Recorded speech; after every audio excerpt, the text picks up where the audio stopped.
Welcome everybody to the Chess Lab and welcome to the Endgame Mastery Series episode 6. We are going through Silman's complete Endgame course from beginner to master. In the past episodes we went through part 1, 2, 3 and 4. So from unrated to roughly 1600 ELO, right? This is technically American rating, USFC, but let's call it FIDE, it's fine. And so today we are going to study part 5, Endgames for Class B players. Now let me close the door so that I focus a little bit better.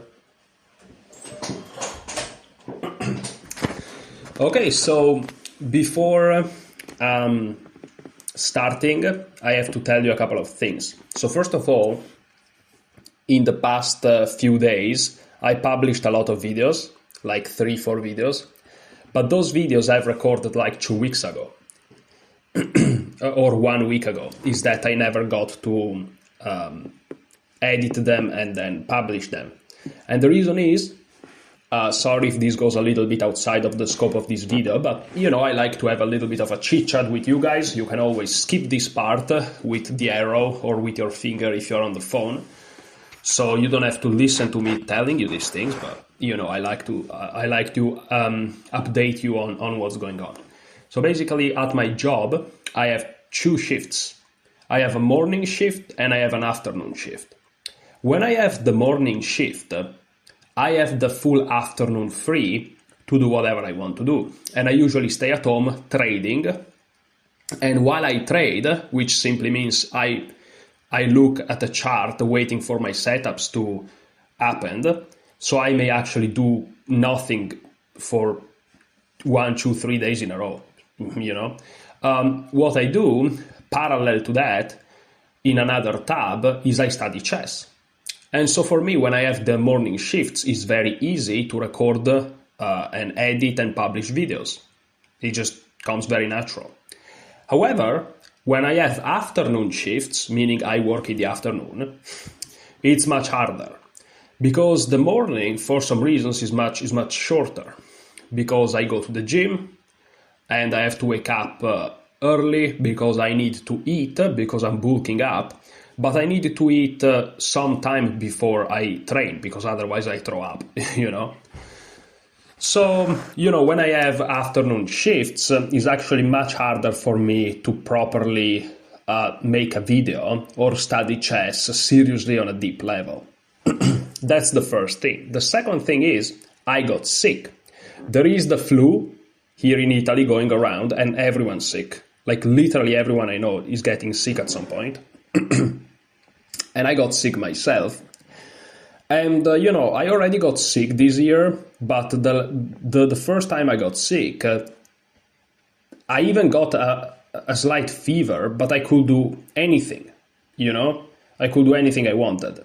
But this time, it hit me quite hard, and I just was so tired, headache, even my teeth were hurting, and so I just couldn't do nothing. Now I feel a little bit better, even though I'm not top form, and I have tomorrow, and then the next day I have to go back to work. I don't know how I'm gonna be able to do that, but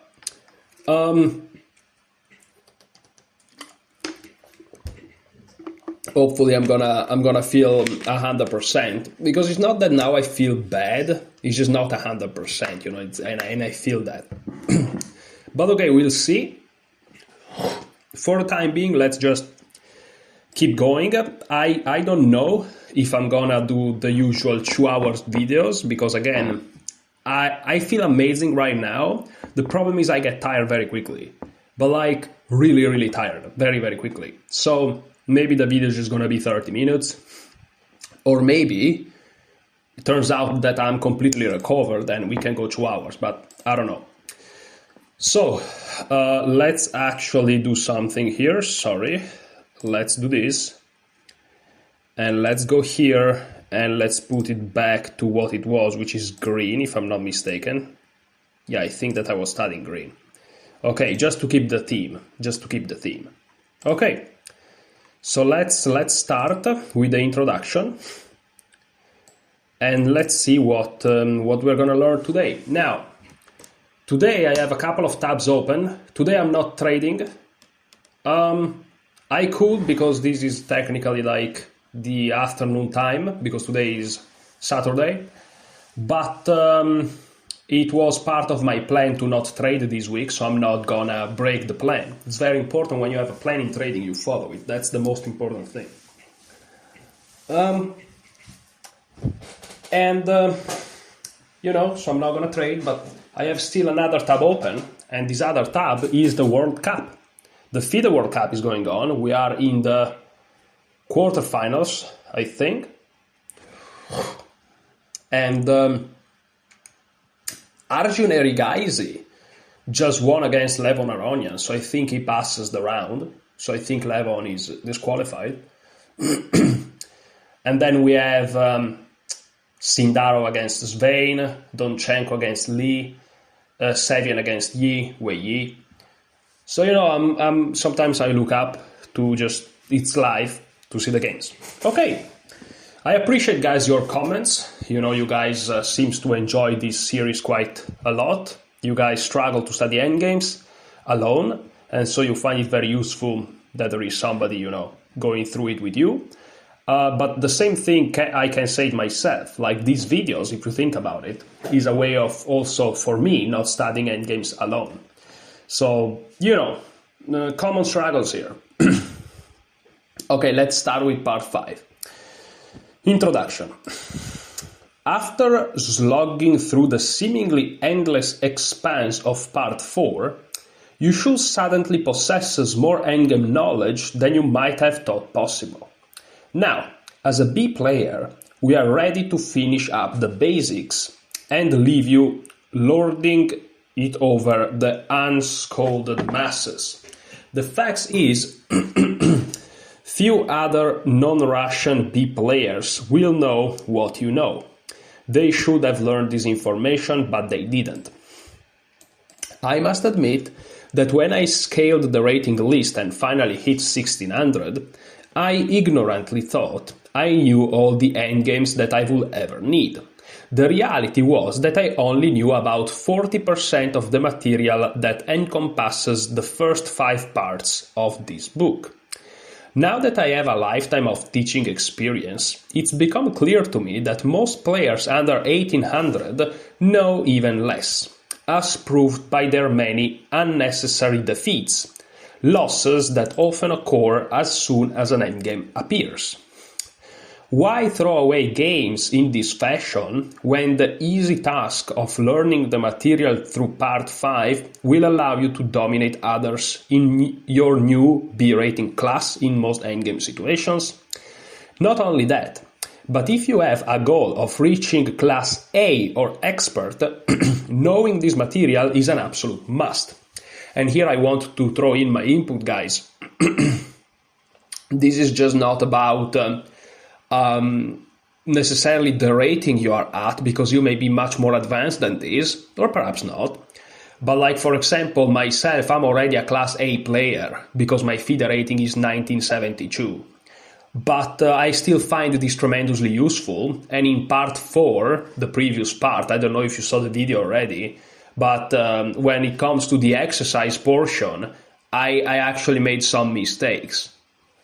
So yeah, I mean, it's very useful for me to go through this, and I'm 1972 FIDE, so for everyone this is useful.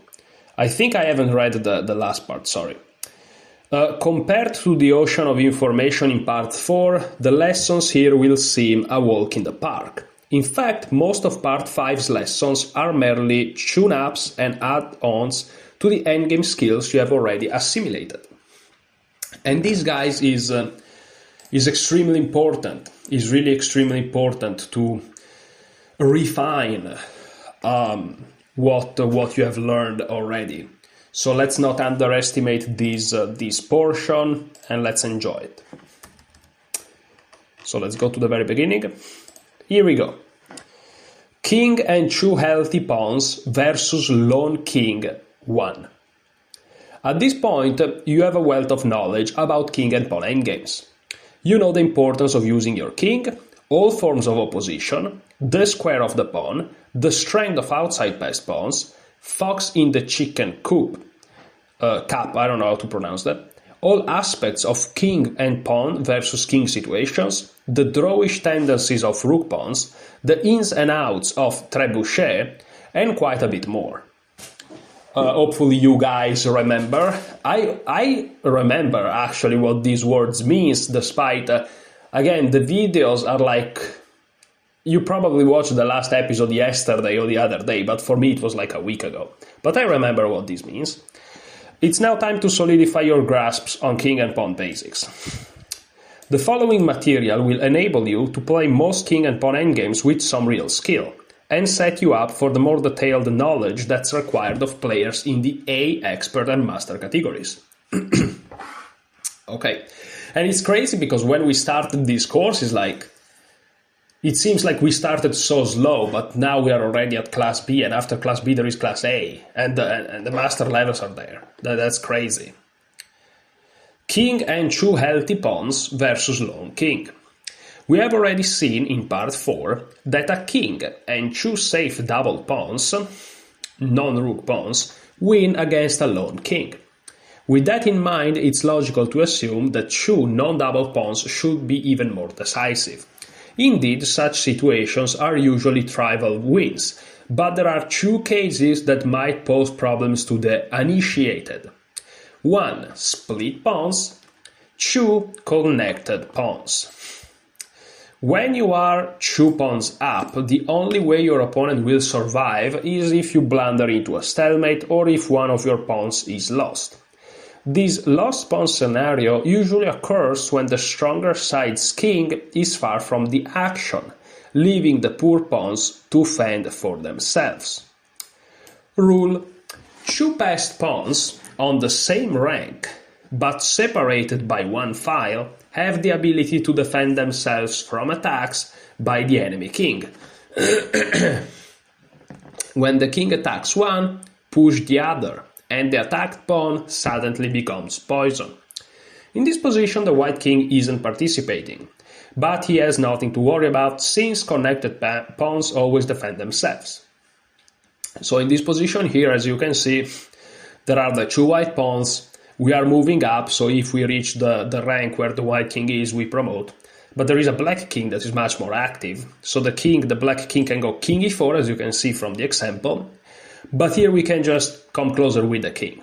Notice how we don't move the pawns, because again, if black captures the pawn standing below, the other one advances, and it's impossible for the black king to catch it. So king b7, and white's king can approach the embattled area at its leisure, since king takes e3, f5, leads to quick promotion of the f-pawn. This construction, guys, of the 2 pawns like that against the opponent king, irrelevant where your own king is, it's very, very famous and important. And if you are a beginner, you really need to learn this, because if you go on the Lichess TV, there are strong players, but if you randomly watch, let's say, tournaments on Lichess of lower rated players, and they find themselves in situations like this, they panic and they immediately move one of the pawns and they just blunder, you know? Just keep them together, get closer to your king, and don't pre-move, because if they capture, you move the other. And it's very, very easy, like very, very easy, really. And always remember that these concepts here are useful also in more complex endgames. So when I say it's very easy, don't just be like, oh, okay, I can forget about it. If it happened, it's just easy.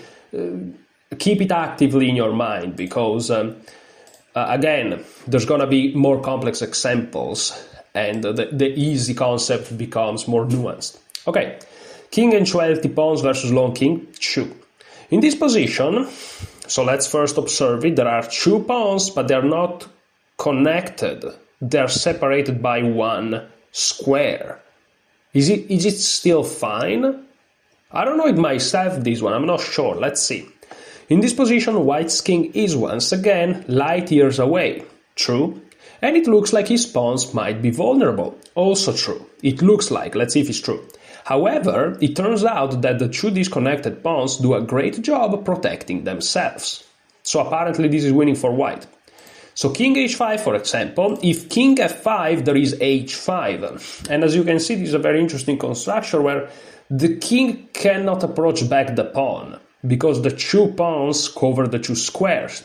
If the king tries to sneak behind, you can push it, and again, there's no way to stop it at this point. And if the king goes back, I guess you can just come closer with the king. And if the king captures this pawn, obviously, that should be the first move we checked, but h6 wins. So okay, after king h5 is the same, just in the other way. So f5. Suddenly it becomes clear that king takes h4 fails to f6. The pawn promotes. And after f5, so the only move basically is king to h6. Every other move loses, because the pawn will just run. And now again king b2, you just come closer with the king. And now king to g7. White's king begins its winning journey. If black can't pick up one of the white pawns, he is doomed. Okay, king b2, and now king g7. If king to h5 is just a repetition for black, but not a repetition for you, you improve the position. Naturally, king h5, king c3 is easy for white since the h-pawn is still immune from capture. Again, if black takes, you push the pawn. So after king to b2, they don't go back, they play king g7, try to go in front of the pawn. But now, important guys, you don't fall asleep at the wheel. This is very, very important. You play h5, right? Because if you remember, the very first position is the black king against two pawns on the same rank. So you want to recreate this situation. After the king goes in front, they are threatening king f6. If you move closer with the king, here in this position, they go king f6.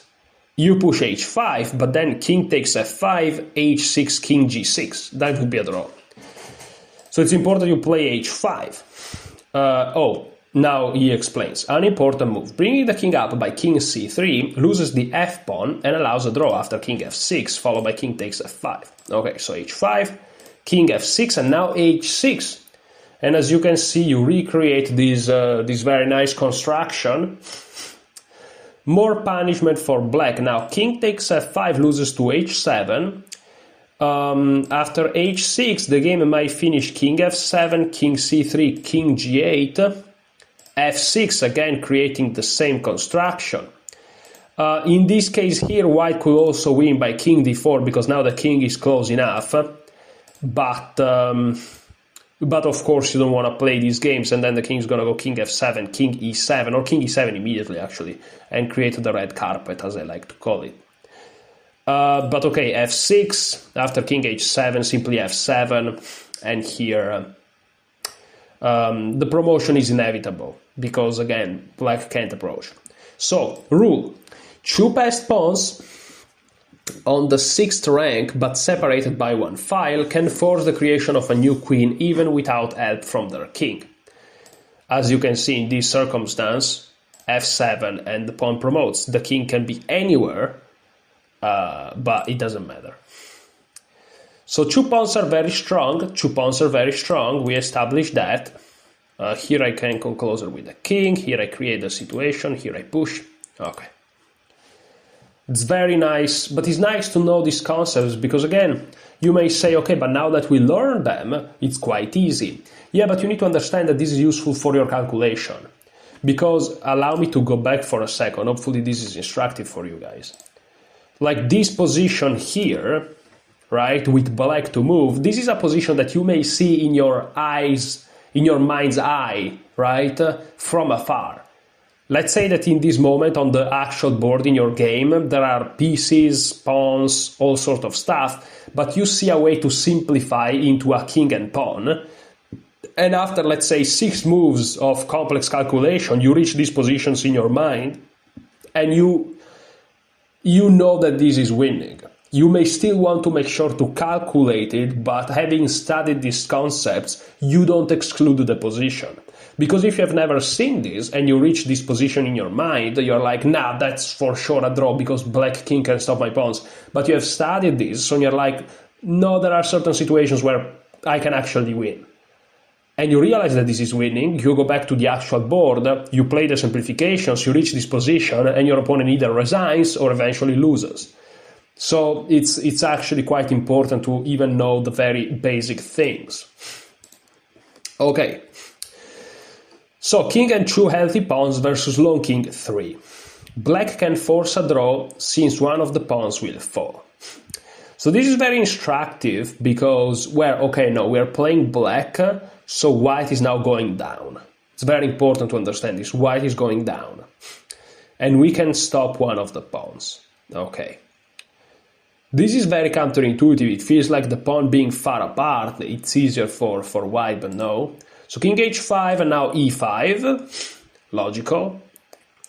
Giving up the h-pawn doesn't change the result. So for example, king g2, king takes h4, king f3, king g5, king e3, king f6, king d4, king to e6 with a basic draw. Okay, we know this from previous chapters. But okay, e5 and now I will say there's no way, right? There's no way. I mean, if we take, they just promote. But if we go back, there's no way this is good. But turns out king g6... The big difference between this position and the previous one, where the pawns were only one file apart, is now clear. In that case, the advance of the f-pawn covered the g6 square and forced the black king to step straight backwards to h6, when it poses no threat to the advanced pawn. In the present example, though, the king moved to g6 threatens to pick off the e-pawn with king f5. King to g2. No better is h5, but now king takes h5 becomes possible, obviously, and after e6, king g6, e7, king f7, that's a draw. That's crazy. So king g6, king g2, king f5, and if you push h5, now they are on the same file, but now is one move too late. We capture h6, king f6, h7, king g7, and after king f3, king takes e5, king g4, king f6 with a basic draw. I understood the concept, guys. Hopefully you understood as well. It's about squares that the weak side king can or cannot go. Remember, as we can see, pawns that are only one file apart tend to be a simple win, while pawns 2 files apart give the defender some hope in certain positions. This is crazy and very counterintuitive, proving once more that endgames are very counterintuitive. So far I feel good. It has been 22 minutes. And hold on a minute. Alexander Donchenko is completely winning in a rook and pawn endgame, and it was draw since few moves ago. So Liam Lay, which is a super strong grandmaster, he's actually a super GM. Literally, he's 27, 29 in classical, with more time on the clock because he had like 20 something minutes. The other guy had like 14. He managed to lose relatively simple rook and pawn endgames, which again, when I say relatively simple, is apparently simple, but the reality is extremely complex. So that's crazy. That's crazy, guys. Rook and pawn endgames, it's really simple. Like that game's crazy, but yeah, it's just happening right now at the World Cup. Anyways, let's study this. So, okay, we first approach this guy, threatening to capture it, okay, and now we go straight back, threatening this, and they cannot push. And let's just go back. Okay, let's go out. Okay. So, king and 2 healthy pawns versus lone king. Number 4. Nevertheless, in our last example, black drew because white ended up with a rook pawn. If we slightly tweak that example, things might well have been different. This is the same position as the previous one, except now the black king stands on f6 instead of g6, so he's closer to the central pawn. This is enough to turn the position into a win for white, because now he will be left with a center pawn instead of an h-pawn, and as a result can create a winning king and pawn versus king position. So king e5, h5. Now if you take this pawn, the other promotes, but now instead of going straight back, like not the previous example, but the other example with the pawn separated by just one square, unlike that example, king f6. So yes, black goes back, but it goes back closer to the other pawn, right? So it feels like this should be a draw, but after king g2, we just come closer with the king here. We don't move our pawns. That would be a mistake, a blunder actually. So king g5, and now king f3. So we are basically using this other pawn as the outside pass pawn. You know, we force the king to move this way so that we can force a winning king and pawn endgame. And after king h5, king f4, king g6, king e5, we are in front. King f7, king d6, the red carpet is created and we are about to win. Let me clean my nose.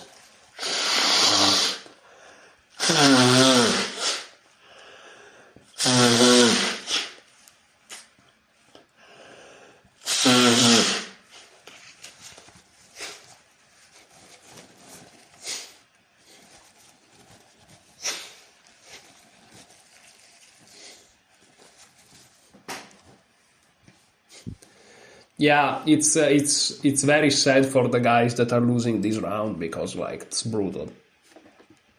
Rule. The result of king and two pawns on the same rank, two files apart versus lone king, usually depends on whether or not the stronger side, so the guy with the two pawns, can sacrifice one of his pawns, using the time gain to bring his king into the game and create a winning king and pawn versus king position. So, if in the two pawns separated by one rank, by one file, in the example with the two pawns separated by one file, it doesn't matter where the stronger side king is. However, in this case here, it's important. And also where the two pawns resides. So hopefully you guys are understanding. If you're not understanding, this is okay, because this is very, very difficult stuff.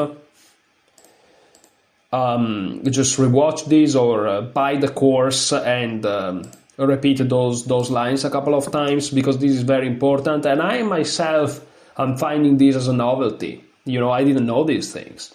Yeah, again, being higher rated is a little bit easier to study new things, but they're still new. Okay, so king and two healthy pawns versus lone king, part 5. If the pawns get to the 5th rank, then, unless the defending king can immediately capture one of them, black's cause is hopeless. Okay, this is very interesting. So, for example, king e6, h6, king f7, e6 check.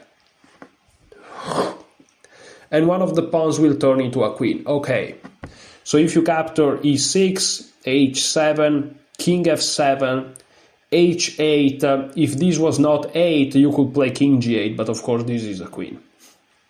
Rule. King and two pawns on the 5th rank, two files apart versus lone king is an easy win for the pawns. So this is very, very insightful. So yeah, there is Wei Yi that is winning against Samuel Sevian. There is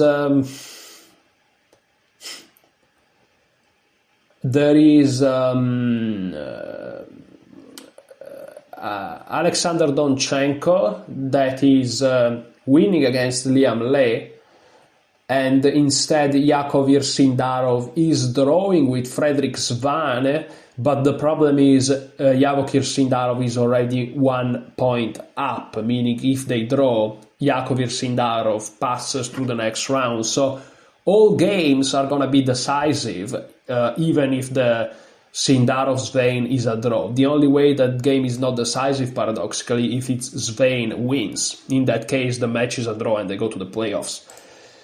Okay, so let's see. So here we push and then we check. This is very interesting. Of course, we have to differentiate that situation from the others, but okay, let's just keep going. So king and two healthy pawns versus lone king, part 6. Rule. If the pawns are 3 or more files apart and not yet on the 5th rank, the defender loses unless he can immediately capture one of the pawns. In this position, black's a goner. So king d5, h5. Yeah, it's over. King e6, because king takes d4, h6 is clear sailing for white, of course. So king e6, but now d5 check, and white wins. If king takes d5, h6 wins, while king f6, d6, king e6, h6 is also over. Too easy. Yeah, this I understand. So, to sum up our observations about self-defending kingless pawns, meaning with the king is very far apart, let's see. First of all, connected pawns always defend each other. We are talking about the pawns that are literally close to each other. That's perhaps the easiest. 2. Pawns that are one file apart on any rank can usually defend themselves until the king arrives to shuttle one of them down the board. Okay, and the reason is the king can just go back to touch the other pawn, because let's assume there is a pawn here on f5 and the king is on f6. The king cannot go to g7 because of the presence so close of the other pawn. Whereas if it was 2 files apart, let's say there is a pawn on e3 and a pawn on h4, and the king is on e4, the king can go on f5, whereas if the pawn was on g4, the king couldn't. That's the difference, right? However, if let's keep going. 3. The defender has his best survival chances if the pawns are 2 files apart. However, if those pawns are on the 5th rank or further, then the game is resignable unless one of the pawns can be instantly captured. Number 4. Pawns that are 3 files or more apart on any rank are too much for the defending king to handle. Exactly. So yeah, we are learning the fact that when they are separated by one file, they're actually harder to stop than when they're separated by 2 files. For me, it's a little bit counterintuitive, but we're here to learn, so it's fine. Okay, king and 2 healthy pawns versus lone king, part 7. 2 connected passed pawns versus a lone king almost always wins easy. The only time connected pawns pose a problem is if one of them is a rook pawn. No rook pawn here. Black should resign, but evidently he still has to be shown. Okay. King b8. As usual, the pawns defend themselves. If king takes c6, there's just a queen. So king b8, king e6, king c7, king e7. Also good is deflection of the king and king d7 with the right carpet. So king e7, king b8, king d7, and white wins. By the way, this idea of promoting to distract the king, it's actually very useful because there may be some situations where you stalemate, so keep that in mind, you know. This move here is not just a random alternative that the author chose for fanciness. This is actually a very clever idea that may be the only move in certain circumstances. So keep that in mind. The idea of sacrificing one of the 2 pawns so that the other passes. Okay, so let's keep going. We are at 33 minutes of recording, but I feel amazing, so let's keep going. I mean, amazing is a big word, but I feel good.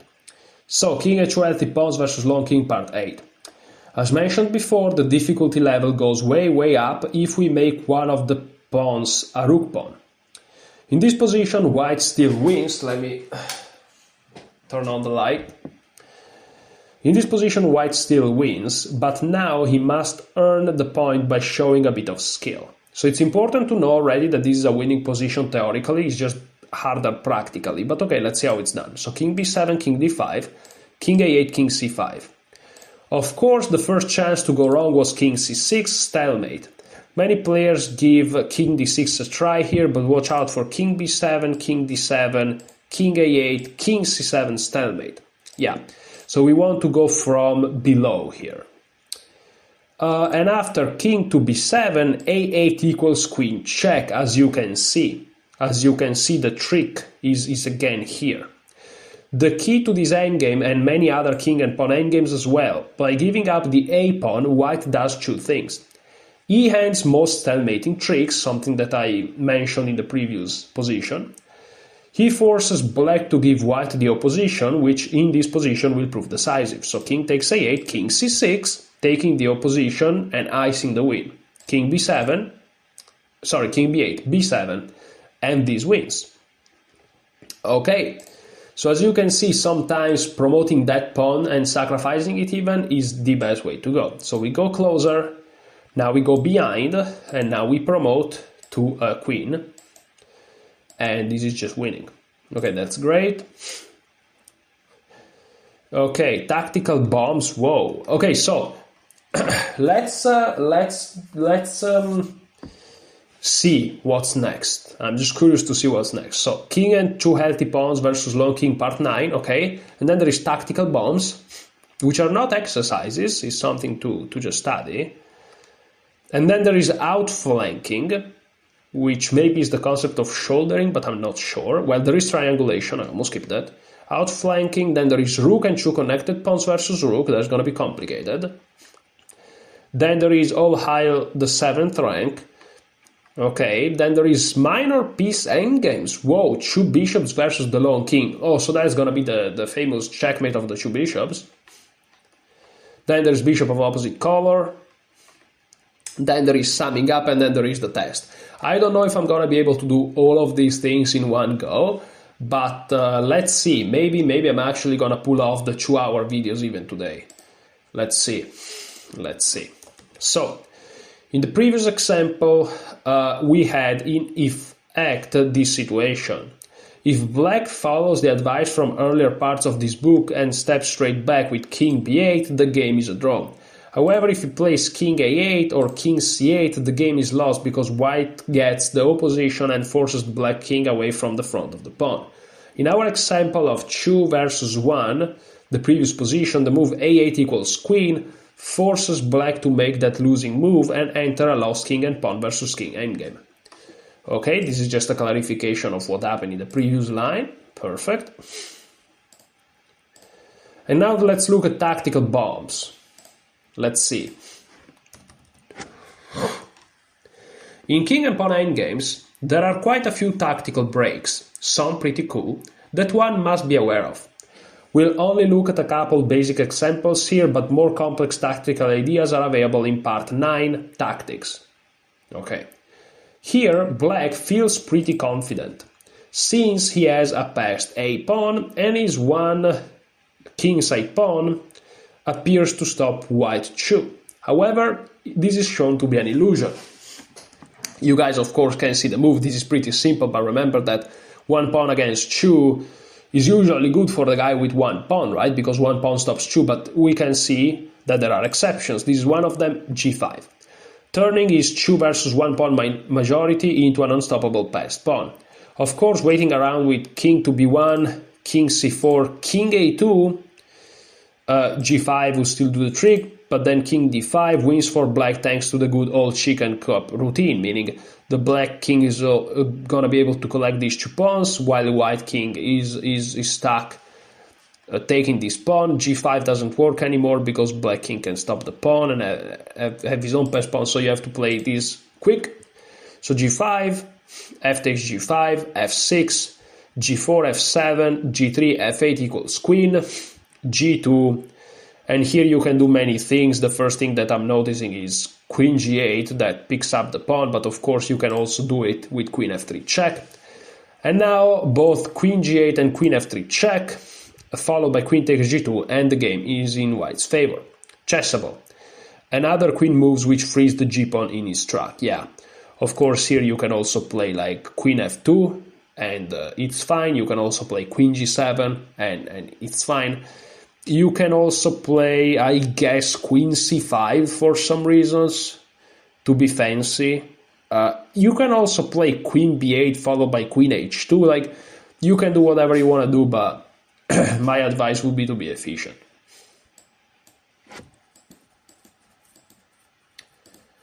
Okay, I think that's the move that was shown. Yeah, queen g8 is what I would play, but it's fine.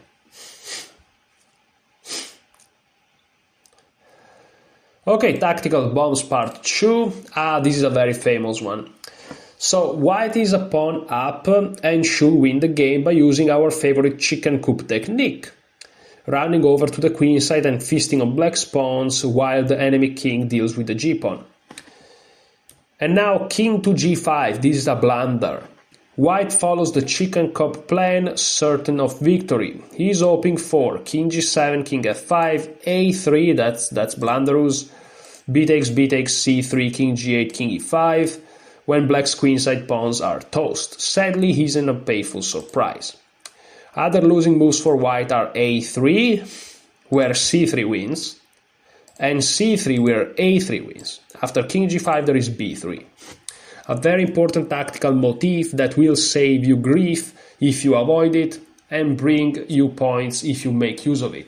White is suddenly dead lost. On a takes b3 there is c3, and the point is if b takes c3, you push a3 and nobody stops this pawn. The opposite is true if white had tried c takes b3 instead, then black ends thing with a3, and after b takes a3, c3, the same thing, just on the other side, when the c pawn will promote. After a takes b3, c3 again. The point, white clears away the b2 pawn. Maybe I'm getting a little bit tired. You need to understand, I just woke up. But again, when you're sick, you get tired. Okay, so the point, white clears away the b2 pawn, which allows the black a pawn to make a dash for the back rank. B takes a3, and obviously if b takes, c takes b, right? Okay, remember, shocking pawn breaks are common in king and pawn endgames. Being conversant with such themes means you can make use of them in some situations and avoid them in others. Guys, again, I want to bring my input here. These positions here are crucial in more complex endgames, because anyone can, because maybe if you see this for the very first time, you may be a little bit confused, but trust me, if you just rewind this a couple of times, the 3 against 3 central break, if they take like this, you do this and this, if they take like this, you do this and this, like, this is gonna become super simple. However, these things may be useful in much more complex endgames with other pawns around, the king in different situations, pawn breaks, all that. So, keep these things in mind, because they can be useful in peculiar situations. That's easy for me because I already knew this tactical pattern, but if you're new to it, just repeat it a couple of times and it will become very normal to you as well. Okay, tactical bombs 3. So, what did white do wrong from our initial position? Obviously, white can't allow the tactical explosions we just witnessed. That means he must block it, so b3. A takes b3. If c takes b3, you have to play c takes b3, guys. Don't play a takes b3, because then a3 wins. Always mirror the pawns in this situation. So a takes b3, a takes b3. Suicide was still possible by c takes b3, c3, obviously. So a takes b3, and now if they push, then you have the chicken cup. So c takes b3. A quicker death results from c3. And of course, g7, king f7, king h7 with the red carpet. But takes, king h8. Now there is just king g5. Correctly making use of the chicken coop idea and avoiding g7, king g8, king g6 stalemate, obviously. Note that after g7, blunder king g8, so in this position here, it was already too late for white to undo the harm, because king g5, king takes, and there is opposition with a draw. We studied this previously. After king g5, the game might finish king g7, king f5, king g8. If king f8, king f6, this actually wins. But after king g5, king g7, king f5, king g8, king e5, feeding time, and this time here the white king is too close, and it's just the chicken coop works, and it's GG. Okay, very nice.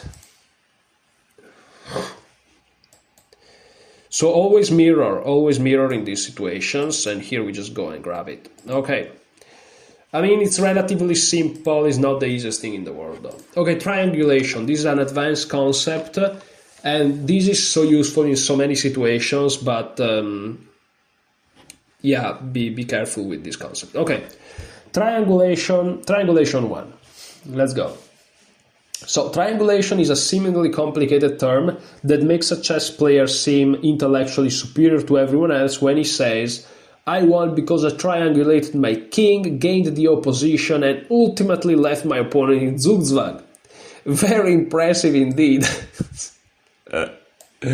The fact of the matter is that triangulation is the name of a very small, often uncomplicated maneuver designed to give your opponent the move, and as a result, you the opposition. But don't pass this on to the non-chess playing public. Why not let them continue to think that chess players are geniuses? Well, I will say that of course it's simple if you know it very well, but in more complex situations it can be complex. But let's of course make it easy for us and become fluent with it. So the current position is our first realistic multi-pawn king endgame. Okay, so already as you can see there is some complexness here, but we can notice that a lot of the pawns are fixed, so it's not that complex. And it looks complicated too, but the result really boils down to two questions. One, can white win black's e-pawn, which is this pawn here? Can black successfully penetrate with his king to f4, which is this square here, where it will hit white pawns on g4 and f5? First, let's see what happens if black has the move. King e5, on king c6, white plays king e3, and wins the e4 pawn, so king b6, king takes e4, king a5, king d5, king b4, king d6, and black has to give up c5, and we did the game, okay? So king e5, king e3, taking the opposition and forcing black king backwards. King d6, king takes e4, king c6, king d3. White plan is to exchange his b-pawn for black's c-pawn, creating a passed pawn on c4. He'll then make use of the chicken coop idea to pick off black's remaining pawns of f6 and g5. King b6, king c3, king a5. Has black stopped white's plan? b4. Wow, this is one of these moves that I would not think about, but I think they enter the category of the, what's that French word? Trebuchet, I think. No, this instructive idea makes it clear that black has no chance whatsoever of saving the game. Here, of course, you have to take, and after king b3 they have to move up, and the chicken coop technique can be, of course, utilizes.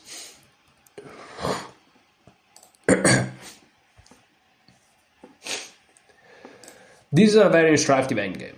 Okay, so here we take the opposition, we win the pawn, we come close, and we get that position, okay. However, this was with black to move, now it's with white to move. Okay, that was simple enough. But now let's see if we get the same result if white moves first. Many people will play king e3 here, but after king e5, black takes the opposition and forces white backwards. King e2, king f4, and white pawns fall like ducks in hunting season. Clearly, the direct approach is a horrible failure in our position. However, white can turn the tables in the very first position here, by playing king d2 or king f2. For example, king f2. When king e5, king e3 leaves white in possession of the opposition. Both king d2 and king f2 are triangulation maneuvers. White steps to the side, then moves diagonally forward to create a small triangle. Believe it or not, that's what triangulation in its most basic form must be put in bold, is all about. So let's see white, with correct play, win from this position. So king f2. So in this position here, king f2. Now e3 check, the best try, which is super counterintuitive. As stated earlier, king e5, king e3 is an easy win for white. That's crazy. And here you don't take, you play king e2. That's also crazy. Not falling for king takes e3, king e5, when black once again takes the opposition and manages to penetrate with his king to d4 or f4, depending on where white goes. White's king e2 is yet another example of triangulation. Chessable note. Actually, white still wins after king takes e3, king e5, thanks to the resource king d3, king f4, b4, c takes b4, c5, and white is faster with the pawn race. Okay, and if black goes back, I guess you just do the chicken coop eventually. I should add that king f3 also does the job, since e2, king takes e2, king e5, king e3 gives white the opposition. Okay, but king e2, king e5, king takes e3, 1-0. Of course, white here wins because they do the chicken coop thing and black doesn't get to approach this g4 pawn. Rule. Basic triangulation is a maneuver where the king steps to the side and then moves forward diagonally, thus losing a move and gaining the opposition. That's fair enough. So if we go here, they give us the opposition, so let's go here. Now if we take, they go here, giving the opposition, so let's go here. Okay, now we take the opposition ourselves. Okay.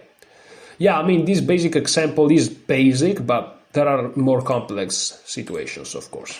So let's go here. Outflanking.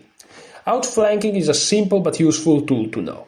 With it, a player can make inroads into a position that were not otherwise possible.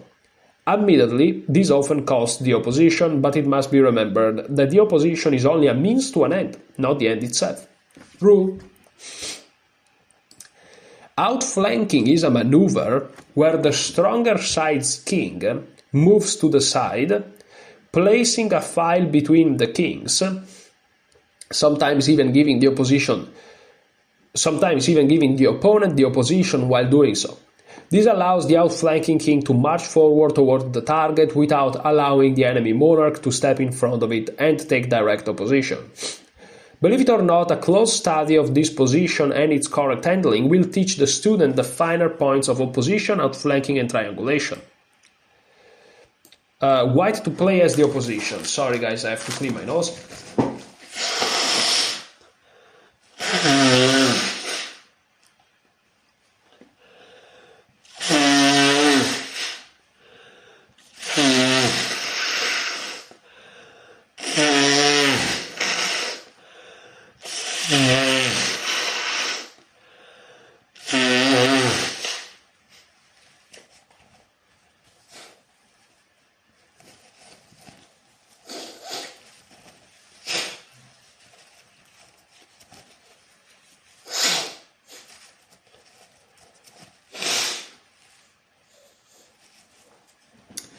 Donchenko again winning against Liam Lei.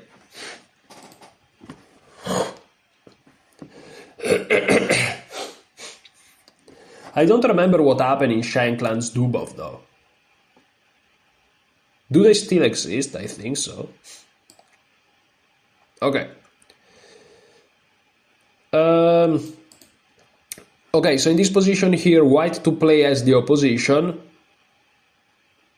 because we play king a2 when we are in that magic thing. Okay. His goal is to reach f8, g8 or h8, one of these squares. Okay. In at most 17 moves. In at most 17 moves. Black will constantly try to stop this using opposition, the threat to retake the opposition, as a defensive device. Once you have mastered this position and the techniques involved, we'll say that you have earned your king diploma. Wow. Okay, so king a2. Of course, this guy is a made-up exemplificatory position because there are just two kings, but okay. So king a2, the only way to take the opposition. The more direct path fails because it allows black to take the opposition. King b2, king b8. It's already impossible to reach the target squares. What were the target squares, sorry? f8, g8 or h8. Okay, we want to go to these three squares. King c7, king d4, king d6, king e4, king d6. Then why will not get close to these targets? So, we take the opposition, and now king b8. A fine defensive move. Now, king a3 loses the opposition since black has his choice of two squares on the a file and thus can make it either odd or even. King a7, opposition. White will also fail to reach his goal after king b3, king b7. Okay. Remember, direct opposition occurs when you create an odd number of squares between the kings with the opponent to move. King b2, heading over to the target side of the board. King c8, still keeping white's opposition to a minimum. The seemingly more active king c7, king c3 only aids white.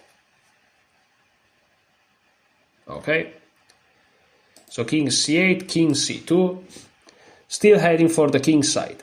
Instead, white could try to outflank black, but at the moment this will fail to achieve the set goal. Let's look at an example of outflanking by having white to play king a3 instead of the superior king c2. By putting a file between the kings, white prevents black from taking direct opposition while simultaneously making forward progress. This process is called outflanking. After king a3, black can take the opposition with king c7, forming connecting points on c7, c3, a3 and a7. Yeah, but we know the magic thing. But white will be able to move forward. King a4, king c6, king a5, king c5, king a6, king c6.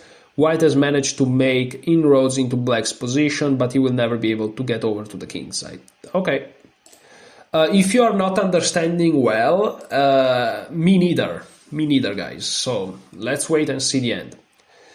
To solve the problem we started with, white must first go to the target side of the board, king side, and only then outflank his opponent. The logic for this is easy to understand. When you are on the king side, any forward motion will allow white to land on his goal squares. So king d8, king d2. So we are taking opposition so far. King e8, king e2, king f8, king f2, king g8, king g2. White is now on the optimum file since his king stands right in the middle of the target squares. King h8, if you play king f8, there is king h3. So king h8 and now king f3. The outflanking process finally takes place. King g7, black could take the opposition by king h7, but after king f4, king h6, king f5, king h5, king f6, white would be able to conquer the target square on f8.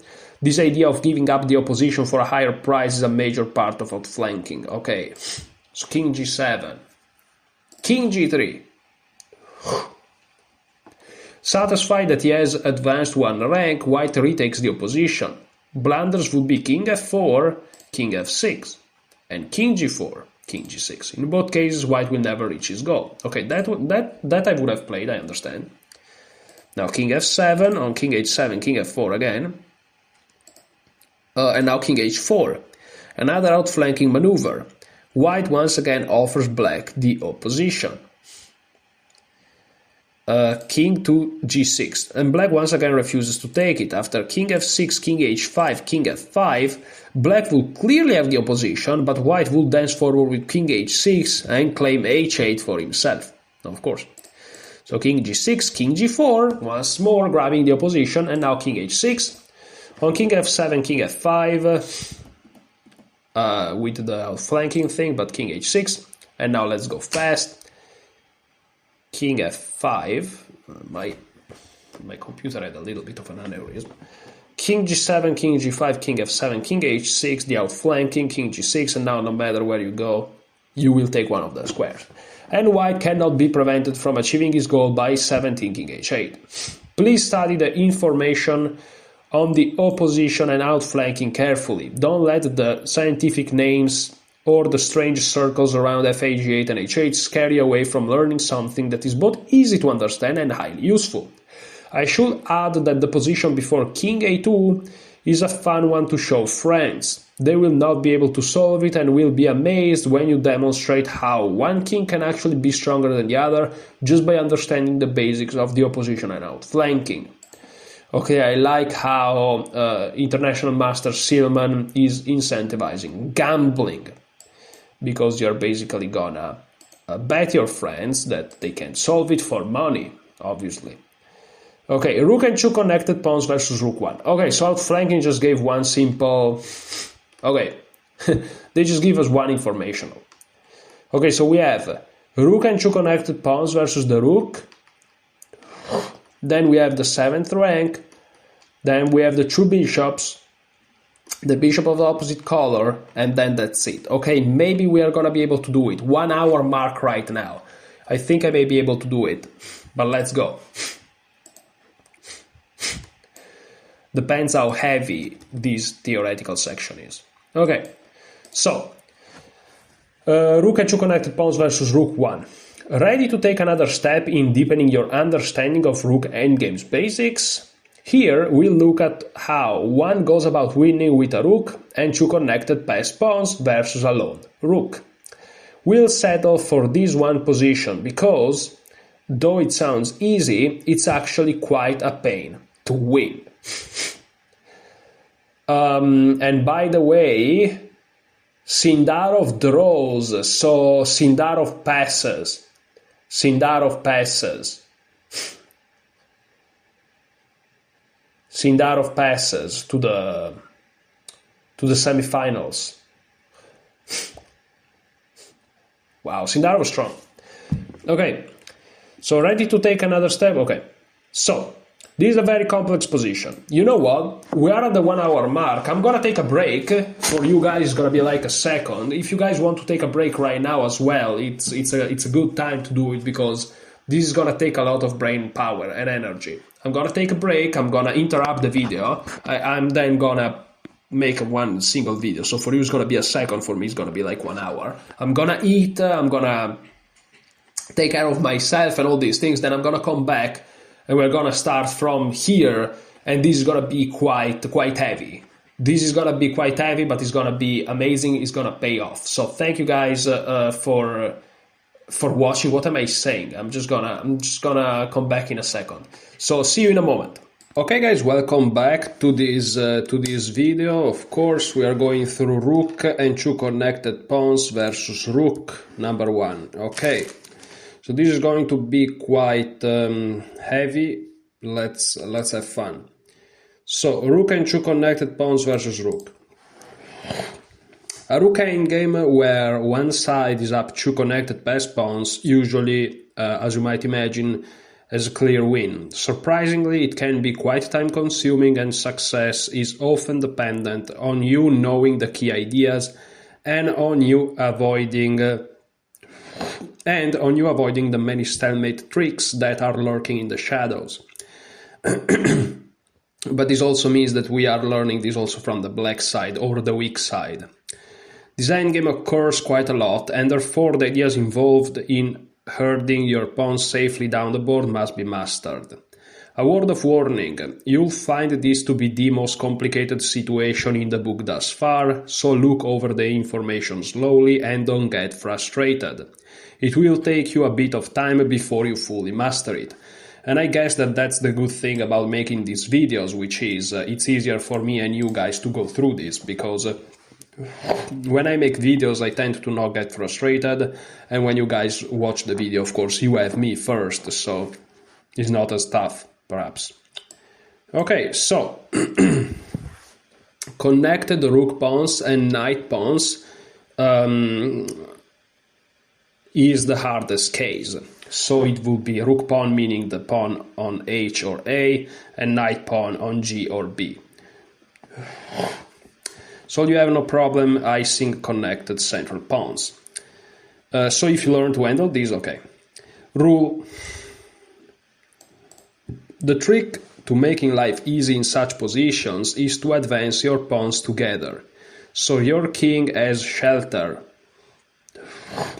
Your pawns can defend one another, and blockades can be avoided. Don't allow one pawn to madly charge down the board on its own. Useful advice. Also, make sure your king and pawns are in close contact. As in most chess situations, a team effort is needed for a successful result. In the present position, White's H pawn is ahead of the rest of its forces. Thus, White's first order of business is to patiently move his king and G pawn forward, so they join the H pawn and form one connected whole. King H3, the king steps up so it can support its pawns. So ideally, the idea would be to play g4, so the pawns are supported, but if you play g4 now, black simply captures the pawn. So you want to put your king in a place where it controls the g4 square, however you don't want to play king to g3, otherwise the pawn is blocked. So king h3 is the most efficient move. King f6, there is little black can do, so he brings his king closer to the white pawns and then waits to see how white will improve his position. g3 was played, attacking the rook. Also good was g4, but g3 gives white access to the g4 square in some lines. Okay, so g3, now rook to f1, preparing to unleash some checks from the back rank. Also possible was rook a4, now g4, king g7, king h4. g5 also wins, leaves white's king cut off from its pawns. In general, you should avoid this kind of thing like the plague. King h4 is the proper way to handle these positions. Always keep your king and pawns together.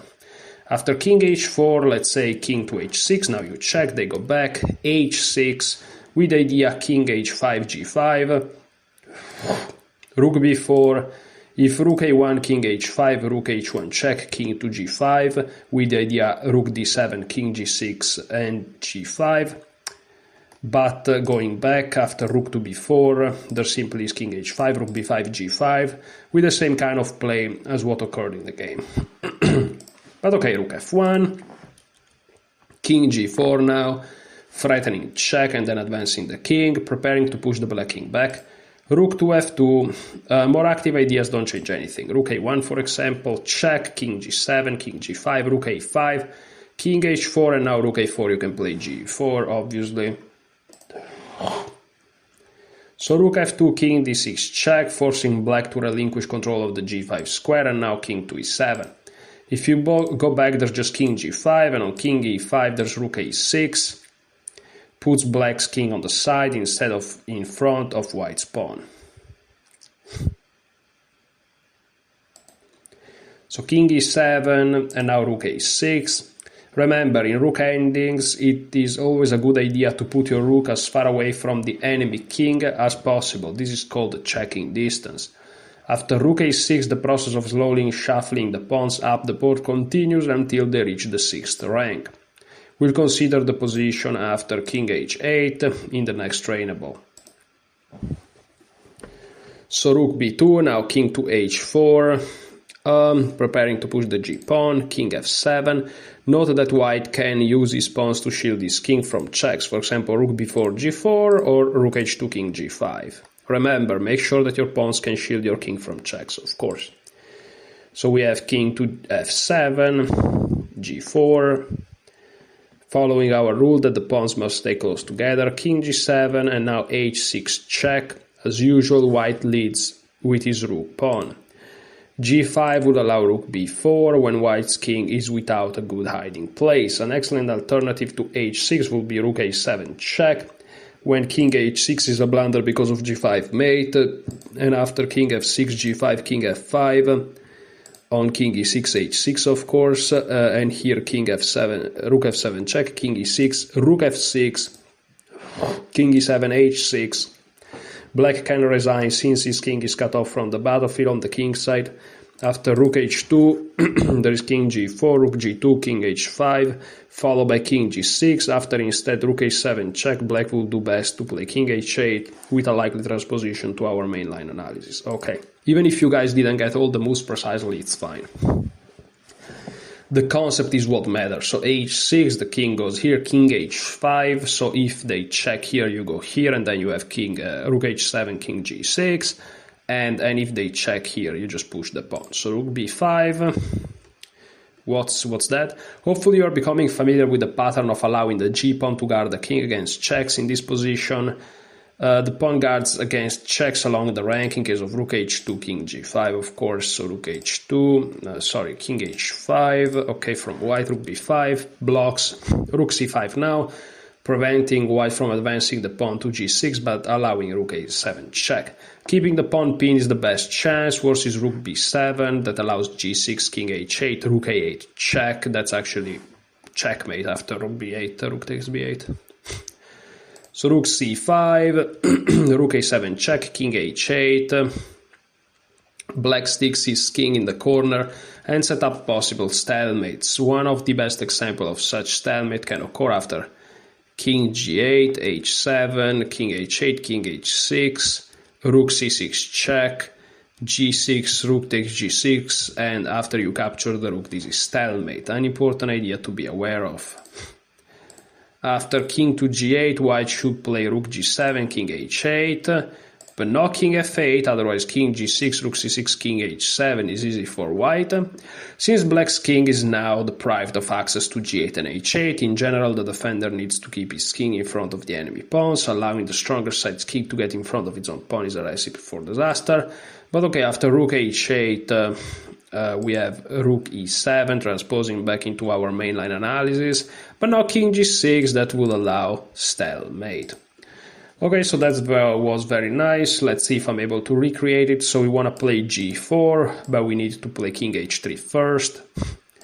Well, here in the example we attacked the rook, which is okay. And here I guess we moved forward like this. And now check, I would assume. And now checking distance, remember. And that's it. Okay, so that was part 1. There are 4 parts, so we already done 25% of this very complex situation. Okay, so here we are in the final stage of the previous position, remember guys? If you're wondering what this is my phone, which is also functioning as a microphone. But okay, let me make this like this, okay. I prefer it like that. Okay, so king h8, and now what do? Now we play this move rook to e7. What are the points of this odd move? 1.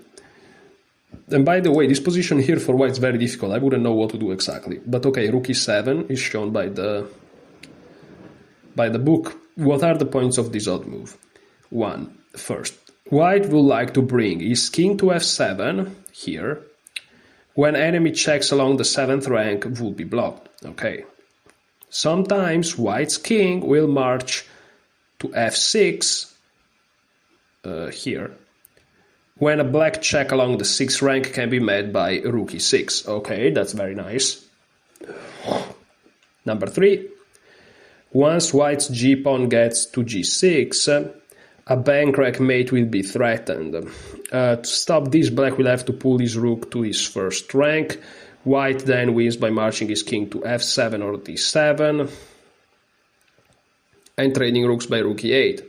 The resulting king and 2 pawns versus king endgame will then give black every reason to resign. Don't panic if this sounds too complicated. Look over the solution several times and the winning plans will soon become remarkably easy to execute. So guys, don't panic. I'm saying this to myself more than to you. Okay, but this is logical. This is fairly logical. Okay, so rook c8. Another try is king g8. King g6 threatening checkmate. Check. King f5. Check. King f6. And now we block. That's very nice. This is our first clear illustration of one of the virtues of rook e7. After rook c8, for example, g6. Now the rook is stuck on the last rank, otherwise get mated. So rook b8, rook d6, rook a8, on rook f8, king e7. There are no stalemates and we are about to play rook d8, so it's GG's. And yeah, king e7 takes us back to the winning idea of our main line. But okay, let's say rook a8, king e7, and once again we're going to be able to trade the rooks. Oddly here, there is a more accurate win on move 18.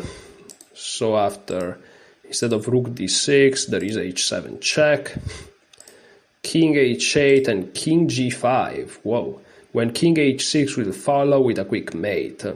Just be careful about pushing your pawn to h7 in this fashion. Take a look at the 2 trainables after this one, and you'll see why I'm putting up red flags.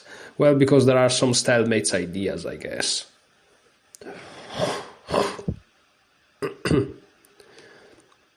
Okay, so rook c8. Now g6. Once again, white must be very certain that pushing the h pawn to h7 doesn't create stalemate difficulties. In this case, h7 throws away the win after rook c7. Very nice move. If you take the rook, is stalemate. When moving the rook away allows king takes h7 with a draw, while rook takes c7 is stalemate. Useful advice. In this endgame, only push the pawn to h7 if you're 100% sure you have avoided the sacrificial stalemate trick. By the way, this move rook c7 is such a good resource. Such a good resource. So g6, and now we have check, king g4, threatening checkmate, rook c4, king f5, rook c8. More checks just force white king to where he wants to go. For example, rook c5, king f6, rook c6, king f7, threatening checkmate, and there are no stalemate tricks. So it goes to e6 now, threatening king d7, rook a8, rook e8, and then it's just a simple endgame, winning for white. So rook a8, now rook d7, intending king e7 and rook d8 check, exchanging rooks. The tempting king f7, which is probably what I would have played, leaves black king without a legal move, which we don't want, and allows rook f8. When king takes f8 is a draw by stalemate. Fortunately, after rook f8, white could draw backtrack with king e6, obviously, okay. But it would be a loss of tempo, so rook d7, rook e8 check, attacking the g pawn. By rook g8 runs into the annoying rook h7 checkmate. Okay, very nice. And now king f7, rook g8, of course rook f8, king e7 allows white to set up his rook exchange. Now rook g8 and now g7 check. White avoids rook e7, rook f8 again. However, another easy way to end things is rook d5, wasting a move so that black rook has to give up its attack against g6. This allows white king to then move to e7 since it's no longer to defend the pawn. So for example, rook a8, after rook f8, king e7. But okay, after rook a8 we still have king e7, rook a7, now we block, they go here and now we trade, and that's easily winning. But let's go back to the game, g7, king h7, and now rook to e7. So what's going on? If the king takes on h6, they lose the rook, so they cannot do that. Now they play rook a8, but now we play rook e8, rook a7, king f8, and that's GG. Threatening to promote, which is unstoppable. If they take on h6, we just promote. Okay, a first look at this example might horrify you, but not even that much. But calm down and let's take another look at the step-by-step winning process. So guys, hopefully you're not panicking. Again, this looks very complex, but if you notice, it's the usual few maneuvers. I'm not saying it's easy, obviously, it's quite difficult, but it's not like insane. So we just have to get used to it, you know, like a language. You have to get used to it more than anything else. Okay, first look may horrify you. Let's see the step-by-step winning process. First of all, advance your pawns together so your king has shelter. Your pawns can defend one another, and blockades can be avoided. Don't allow one pawn to madly charge down the board on its own. Point number 2. Of course, these points are combining both examples we saw, this position here and the previous one. Remember when we had the 2 pawns that we must push? Okay. Number 2. Make sure your king and pawns are in close contact. As in most chess situations, a team effort is needed for a successful result. Point number 3. Make sure that your pawns can shield your king from checks. Okay? Point number 4. Be patient. Push the enemy king back slowly. Push the enemy king back slowly. Always making sure the above conditions have been met. Point number 5. Once you have forced the enemy king to the back rank, move your rook which should be on the 7th rank. A couple files to the side of your pawns. Your plan now is to: point number 1, place both your pawns on the 6th rank, forcing black's rook to guard against blank rank mates. Point number 2, bring your king to the 7th rank, your rook on the 7th will prevent checks along that rank. Point number 3, give check by moving your rook, protected by your king on the 7th rank, to the 8th rank, forcing an exchange. The resulting king and 2 pawns versus long king endgame should be baby stuff for you at this point. Warning: only move your h-pawn to h7 if you are 100% sure you have prevented the many stalemate streak that are so commonly found in these positions. Don't forget the need for, yes, I'm repeating myself, patience. With all this in mind, go back, play through the endgame again, and it will make more sense. Okay, let's see if I can remember some moves here. So here, what do we do? Here I think that the move is rook e7. Okay, now I think I can go here. If they check me, I'll just go back, threatening mate. So they have to check me again, but then I go here, they have to check me again, but then I go here, they have to check me again, and then I block or something. So I think it's fine to push. Yeah. Okay, so now what are we supposed to do? Well. Can I go here? They check me. I go here. They check me. No, that's not good. So I think king e7, king e6 is possible. Maybe rook d7 is also a move. Let's try this. No, okay, this is correct. Okay, so if I go here now, of course there is check. We have already established this, so I guess I want to go here. If they check me here, I have this, and there are no stalemates, so I think this is the move. Okay, they check me. Now, if I go here, they're gonna check me here. But then I feel like I have this move, and I'm fine. So I think it's fine to go here. Okay, they go here, but now I think it's okay to check, I think. And then to like go here or something. And now go here, okay. And now go here, I guess. And now go here, I guess. Okay, so that was, as you can see, guys, it's complicated, but it's not insane. You just make sure you don't allow stalemate. If they can stalemate, you make sure you still have the patterns. It's not crazy. So hopefully you guys are slowly getting it.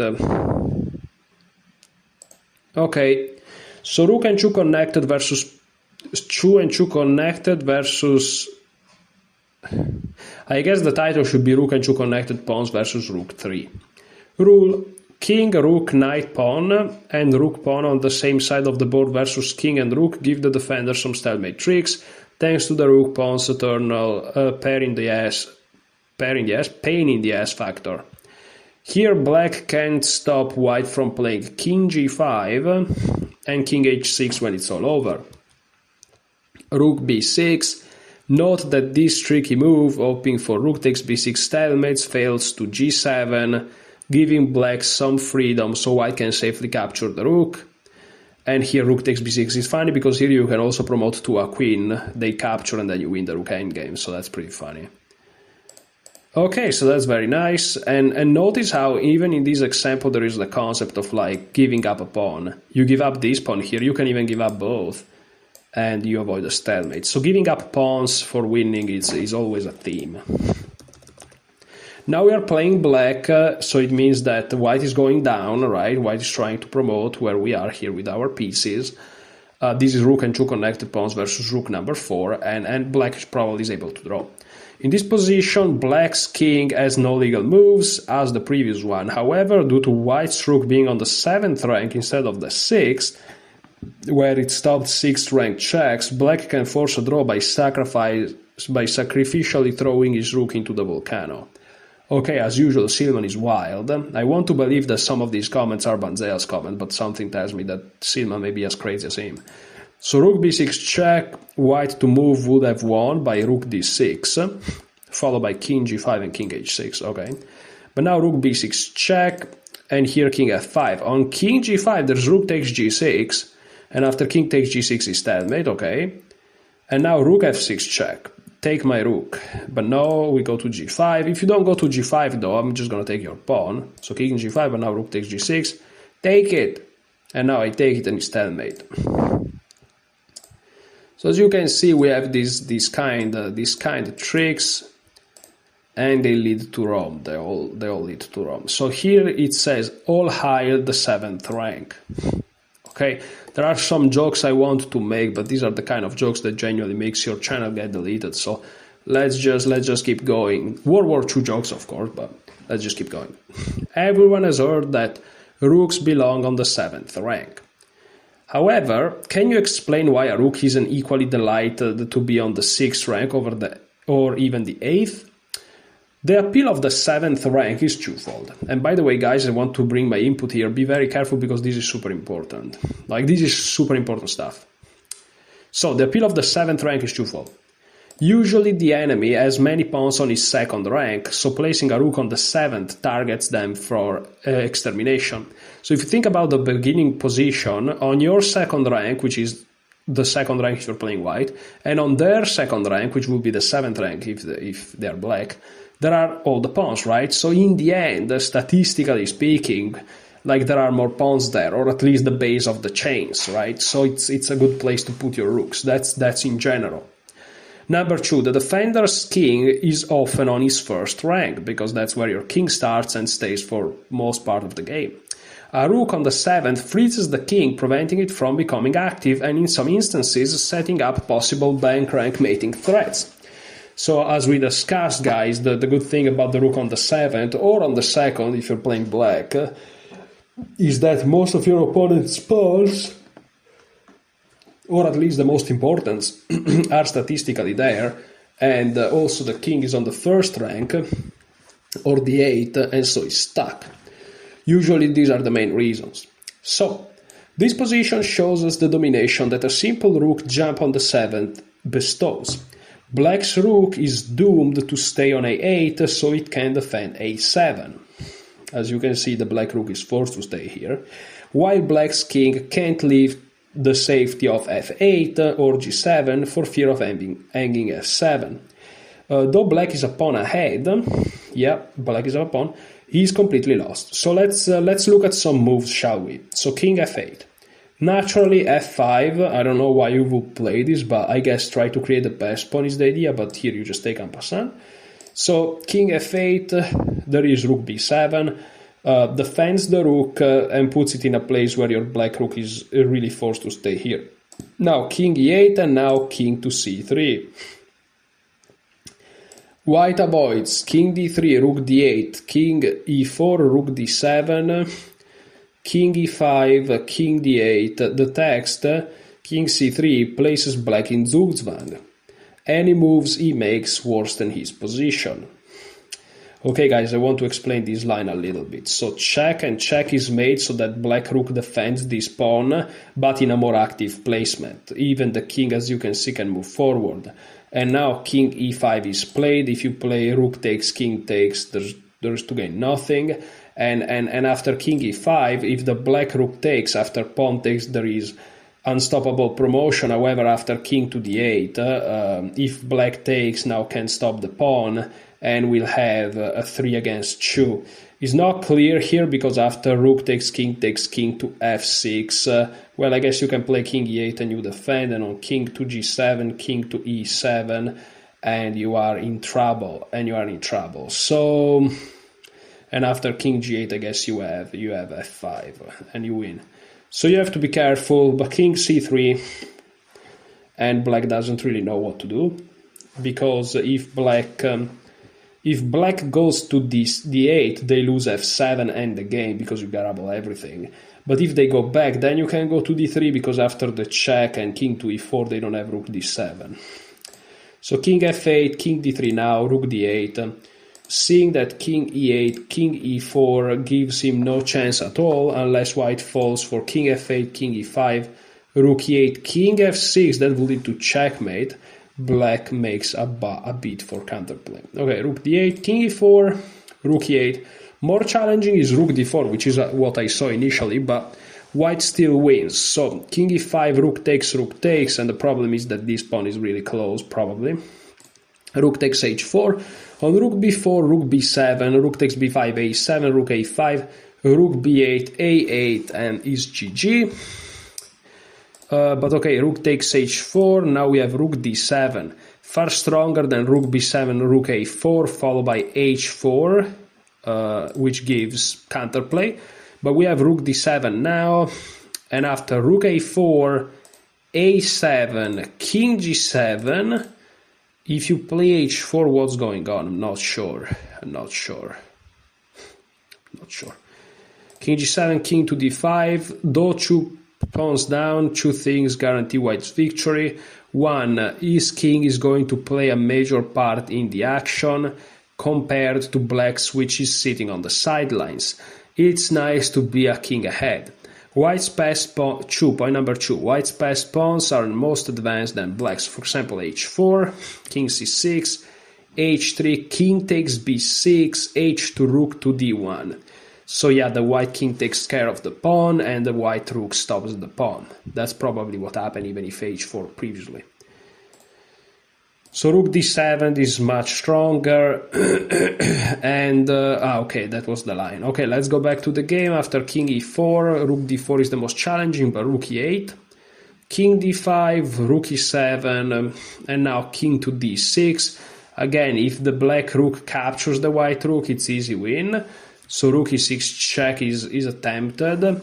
Also unattractive are both rook takes b7, a takes b7, of course, and rook to e4, rook takes a7, where rook takes c4, rook to c7, and white easily wins. Also, the white king is very active. So rook e6 is tried, but now king c7, rook e7, and here king to b8, and white is going to grab all the pawns and promote. Okay, so this is quite difficult. This is quite difficult if you ask me. Especially that line with rook d4. I'm gonna look at the line again. I usually don't go back to see things, but this is very, very nice. I mean, very nice. It's really difficult. So after the check, there is king e5, takes, rook takes, and now rook to d7. Rook to d7, rook a4, you push, and you just come close with the king. That's crazy. But on rook b7, oh, the difference. Oh, okay, guys, sorry, I'm gonna try to explain this for you guys, okay? Even if I understand it myself. So in this position here, what you want to do is you want to basically, this king is close enough. You're gonna help this pawn here promote with the king, and you're gonna block this pawn with the rook. That's what you're gonna do. But to do that, if you simply play rook b7, if you play rook b7, you're not going to be able to have rook to d1 or rook to e1 or whatever, access to the first rank once the pawn makes it to h2. However, after you play rook d7, as you can see from this line, you move the pawn there, and even if they moved immediately the pawn, you will still do this, but well, actually here king g7 is forced, because if they push h4 you check and then you promote and then you block this pawn in time. So they have to play king d7 and you win this tempo. You manage to touch the a pawn, and here with the rook you have rook d1. If your rook was on b7 you wouldn't be able to do that, and that's why rook d7 is far stronger than rook b7. Hopefully you guys understood. Okay, I'm happy that I understood, because these things are not obvious at all. Okay, so all hail to the 7th rank part 2.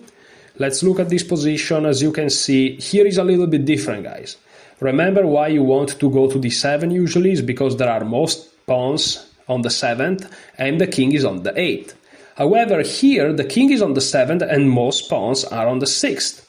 So you shouldn't play the rook on the 7th or on the 2nd just because it's a rule, because it's not a rule, it's just a principle, meaning a guideline based on ideas, but you have to apply it concretely. Here, of course, the best move is rook d6, which is basically bringing your rook to the 7th rank in principle.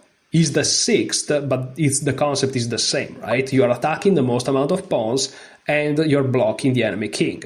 Because in this case, the enemy king is on the 7th and most pawns are on the 6th. And so the rook to the 6th is crucial here.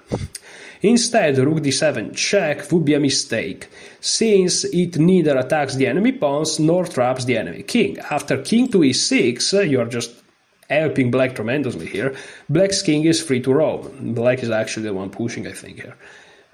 Maybe it's a draw, but I don't know. So rook d6. Okay, rook d6 on the board. Sorry, rook d6 on the other hand stops the defending king from ever moving past its third rank, while also eyeing both b6 and g6. In other words, in this position, a rook on the 6th rank has all the advantages that a rook on the 7th usually possesses. Exactly. So okay, rook d6, and now rook to e8. Desperation, but passive defense is hopeless. For example, and by the way, guys, this I want to give my input here. In this position here, if you see rook e8 played by a grandmaster, you probably think the grandmaster is drunk, you just capture his pawns. But again, guys, hopefully studying these endgames help you understand better that these grandmaster moves that you see, you know.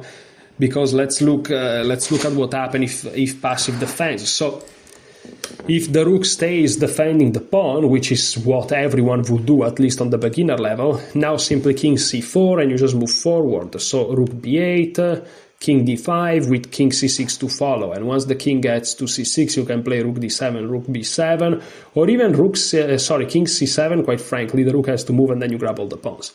So that's why even a grandmaster may play rook e8, and it just makes sense.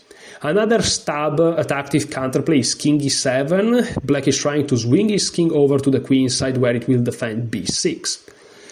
Though he will sacrifice his g-pawn, he hopes to get his rook active and create threats against white pawn on a4. But white easily prevails after rook takes g6, king d7, king c4. Don't forget to use your king. Rook f8, for example, on king c7, rook c6, king b7, g6, black can resign, and here just rook f6, the simplest. Black's rook is chased to a square that allows white king to successfully penetrate. Okay, so rook e8. Useful advice: in rook endgames, it's always a good idea to deprive your opponent of counterplay by keeping his rook and or king caged in and inactive whenever possible. Also possible is rook takes b6. Wait a minute, because I don't know where the frick we are. So after rook e8, rook f6 check, desperation. Okay, we are still here. Rook f6, the simplest after rook f8. Also possible is rook takes b6, but why allow the complications of rook f4 check and rook takes a4 when the text leaves black without counterplay and hope. So we have rook h8. Remember, we just played rook to f6. On rook to e8, king d5 or rook g8, g6 are no better, while rook takes f6, g takes f6, king e6, f7, king takes f7, king d5, followed by king c6 and king takes b6 is resignable. That would be the chicken coop thing. Okay, so rook h8, now we play king d5, there are no checks, they try to attack our pawn, but now we just take, rook b7, the king has to go back, rook to f7, we are ready to play king c6, I guess. Rook g4, king c6. If they take the pawn, there is checkmate, threatening a tiny bankrank mate. King d8, now simply b6. They can take, but now rook d7 check. King e8 is forced. If you play king c8, there is b7 check, and then actually checkmate on a8. So king e8 is forced, but now there is b7. And here there is check, you block with d6, and this is 1-0 because there is no way to prevent the checkmate. I mean the promotion, which is also leading to checkmate for sure. Okay, so here a chessable just crashed. Okay, sometimes, guys, it happens, the chessable crashes a little bit, you will have some patience, hopefully. Okay, but let's go back. Did I look at all the variations? Kind of. If I missed something, it's fine. We just keep moving. So, okay, from the very beginning, rook d6, they tried this desperate attempt. We check on f6. I like it because I would have done it too, believe it or not. The idea is if the king goes to e7, you can capture either pawns really without check, and if the king goes back to g7, it's a little bit more passive. This move forces black to step to g7, thus pushing it further away from the war zone on the queen side. Can always be useful in some lines, you never know. So now you take, rook e3 check, king c4, and here, yes, they're able to win a4, but after this check, as you can see, the king is really forced back, and after b6 is just easily winning. And yeah, now you're down a pawn, but your pawn's so active that it doesn't matter, and this is winning. King f6. Now this is not trivial perhaps, but king d5 and the king is close enough. White will win the a pawn as his leisure, but first he lets his king personally deal with the g pawn, exactly. So king f5, of course after a4, king e4, a3, there is rook a8. You can also play king f3 first, it doesn't matter, and after a2, rook a8. So you have no problem with that pawn, but king f5, check, king g4, the king comes closer, g5, and now you finally collect the other guy, and you win the final black pawn, and you win the game with the rook and king endgame. Okay, so let's see if I'm able to do something here. Okay, so the first move is rook to the 6th. Now here we check once, and then we take, and this is easily winning. Okay, so we basically explored these two... well, first we explored the chew against 0 pawns, and now we explored the 7th rank power. And these are very important concepts. Now I have to fix my shoes, let's say. It's not shoes. You know, when you're at home, you use the ciabatte, I don't know how to say it in English. Okay, so let me just check something real quick, because I've heard sounds. So let me have the other tab open for checking the charts and whatnot, because I'm not trading, but I'm still checking the charts. That's not it. Wait a second. Okay.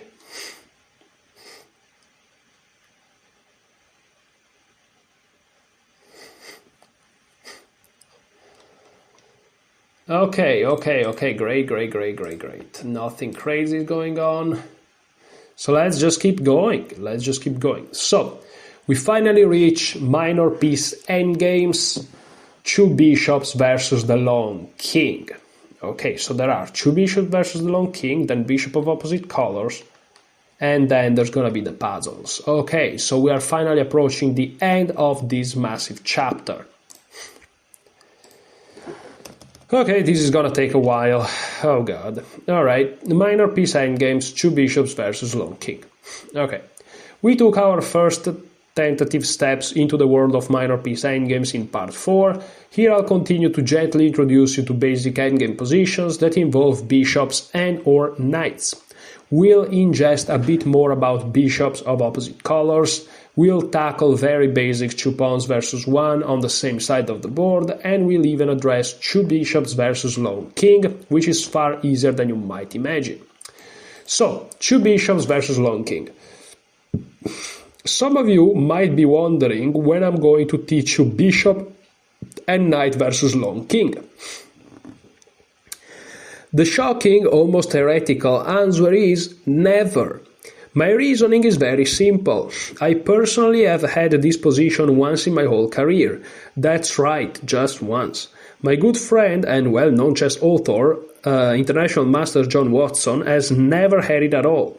On top of that, bishop and knight versus king is not at all easy to learn, and mastering it will take a significant chunk of time. Should the chess hopeful really spend many of the precious hours he's put aside for chess study learning an endgame that he'll achieve at most only once or twice in his lifetime? Probably not. In general, every position I give in this book will happen fairly often, or understanding it will allow you to solve other positions with similar themes. I don't feel bishop and knight versus king falls into this category. But then two bishops versus king is also a rare bird in tournament play. So why should I insist you learn the two bishops versus long king? There are three reasons for its inclusion. 1. I find the need to use all three of your pieces in a balanced team effort to be quite instructive. Seeing how powerful two bishops are when working together can be enlightening. 3. It is very easy to learn and only involves a small expenditure of time to fully understand. The keys to this endgame. 1. Use the bishops to cut off two connected diagonals at the same time. This traps the defending king in one sector of the board. 2. The bishops will be able to take away other important squares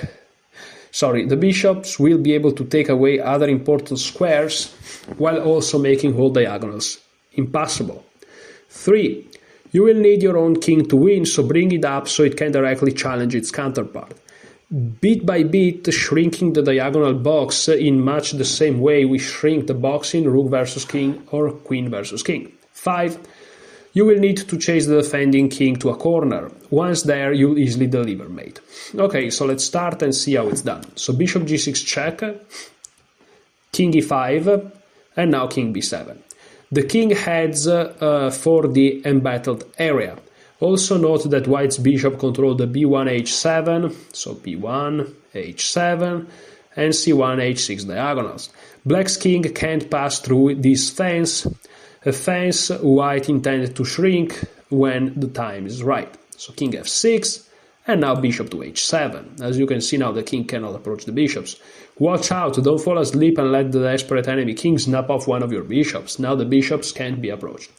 So king e5, king c6, king d4, bishop f4. So as you can see, all these squares are taken, all these squares, depriving black's king of the e5 square. King c4, even easier for white is king c3, king to c5, when again, look at these two bishops controlling the two squares. But okay, king c4, and now bishop to e5. The diagonal box has shrunk, now white controls a1 h8 and b1 h7. So, I don't know why it's not going forward. The chessable stopped again. Fantastic, fantastic. I don't know why it does that. Sometimes it just crashes.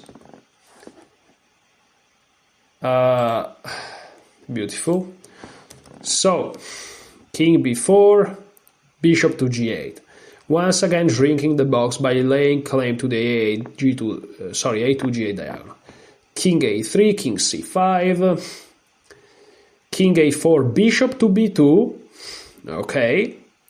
The final phase, white takes away the a3 square and herds black's king towards the a8 corner. King a5, bishop b3.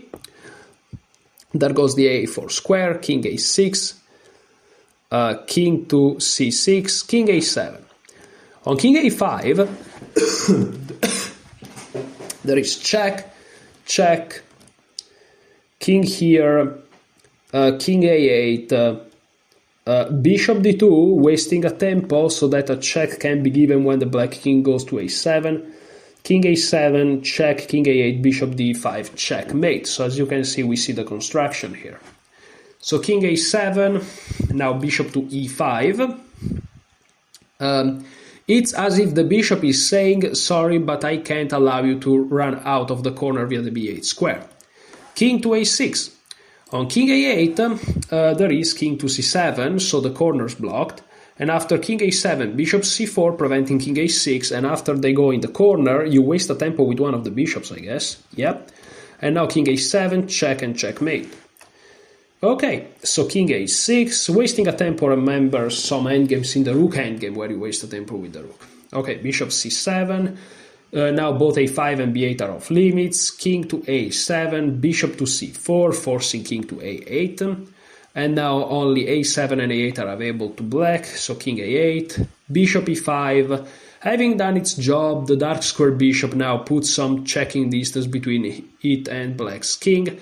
As always, watch out for stalemates. King b6 would be a stalemate, of course.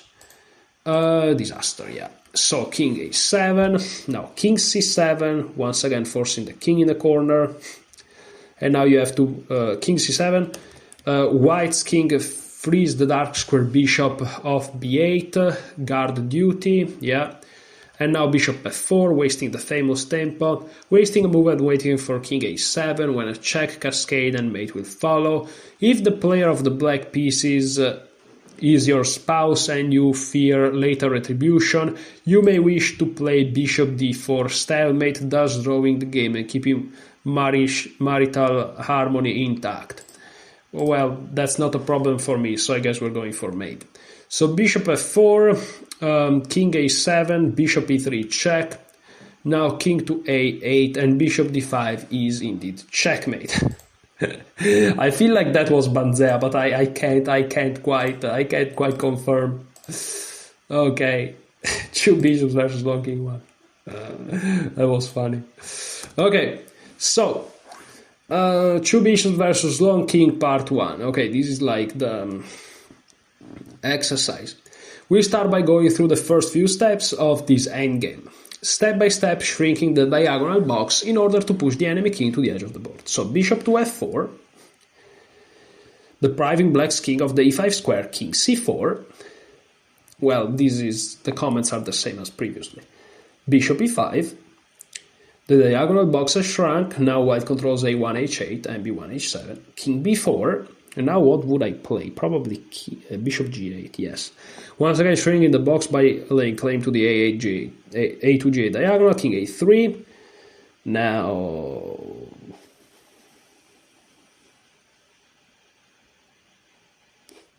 king c5. Yeah, king c5. Now the black king has been successfully herded to the edge of the board. That's crazy, okay. So let's see. White to play. So I want to prevent them to go to e5, so that's the first move. Now I won't prevent them to go to d4, so that's the next move. No. Oh, I guess that's the right move then. Okay, same idea, perhaps, maybe not. Now let's go here, and now let's go here. So they're forced to go back. Okay, fair enough. Now, two bishops versus long king part 2. So after king to a4, what would I play? I would probably play bishop b2, yes. The final phase, white takes away the a3 square and herds black's king towards the a8 corner, king a5, bishop b3, I guess, yes. There goes the a4 square, king a6, and now what? Now king c6 perhaps, yes. King a7 on king a5, what do we do? Bishop c3, bishop c4. Yeah. On king a5, bishop c3, bishop c4, and they're forced even more in the corner, you waste a tempo, and then you deliver mate. Okay, fantastic. It's actually not that difficult. The first time, like the first informational chapter was very confusing to me, believe it or not, but I don't know if I mentioned it, but now it's making sense. Okay, now this is an important move. After king a7, you want to prevent that. And now bishop c7. Yeah. King a7. Let's read the comments though. So bishop e5. It's as if the bishop is saying sorry, but I can't allow you to run out of the corner via the b8 square. Now king a6. If king a8, king c7, bishop c4, wasting a tempo and then delivering the mate. So king a6. Now bishop to c7, yes. Now both a5 and b8 are off limits, so this, and now I feel like bishop c4, yes. Now I think it was bishop back somewhere like e5, yeah.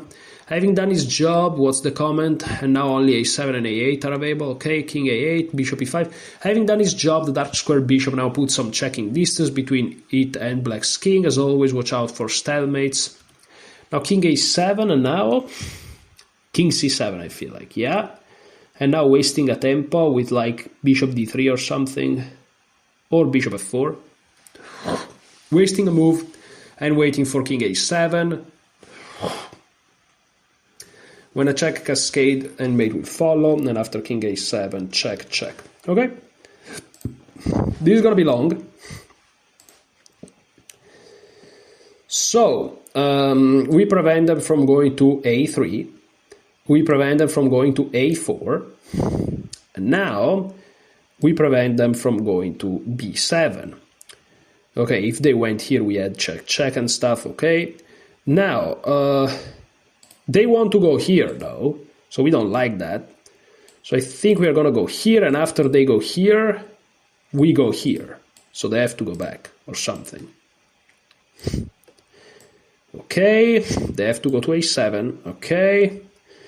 Now what do we do? What do we do? I guess bishop c4, and now bishop to e5 to allow the king to go to c7. Okay, now we have to waste a tempo with bishop f4, if I'm not mistaken. So after they go here, we have check and checkmate. Okay, that was easier than I thought. Fantastic, fantastic. Now we should play against Hawkfish 8. But let's just keep going. Okay. No, but seriously, if you want to, endgames with a clear result where you are completely winning and stuff but even when you can draw and when you can draw, yeah, you can play against Hawkfish, That's gonna be next step. And this is something that I thought even for openings and mid-game development. I'm gonna reach some positions from my repertoire and then just play against Hawkfish. That's my idea. Or even make two engines play each other, like two bots. I'm gonna have two chess.com accounts, and it's like I'm cheating, except I'm making two bots playing against each other. Okay, Bishop of Opposite Colors, part 1. In part 4, okay, we saw that a one-pawn advantage is often not enough to guarantee victory. At times, a two-pawn advantage with no other pawns on the board isn't enough when there is only one file between them. Okay. Here we are talking about bishops of opposite colors. So here we are starting to mix up many concepts, guys. Things get complicated.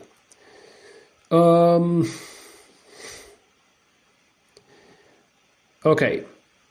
The reason, white's king and bishop can team up to blockade both pawns. Rule: bishops of opposite colors, two pawns versus none with the pawns only one file apart, is often drawn, since the defending king and and bishop can combine their powers to stop their pawns in their tracks. Okay, these are just words. I want to see action because I'm not understanding it. In this position, so let's look at the position. White is the side pushing. We are black, so white's pushing down, and as black we try to defend. In this position, with the pawn on d6 firmly blocked, the result hinges on whether or not white can force black to give up his bishop for white's f-pawn. Yeah, because here if black is forced to give up the bishop for the pawn, white wins, because it's not a corner pawn. So even if the square of promotion was a light square, it would still be winning for white, because it's not corner. If it was the a-pawn, it would be different, but... Okay, so king g6.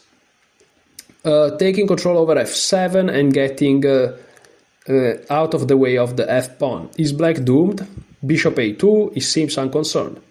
f5, bishop b3, f6, king e8. Ah, look at that.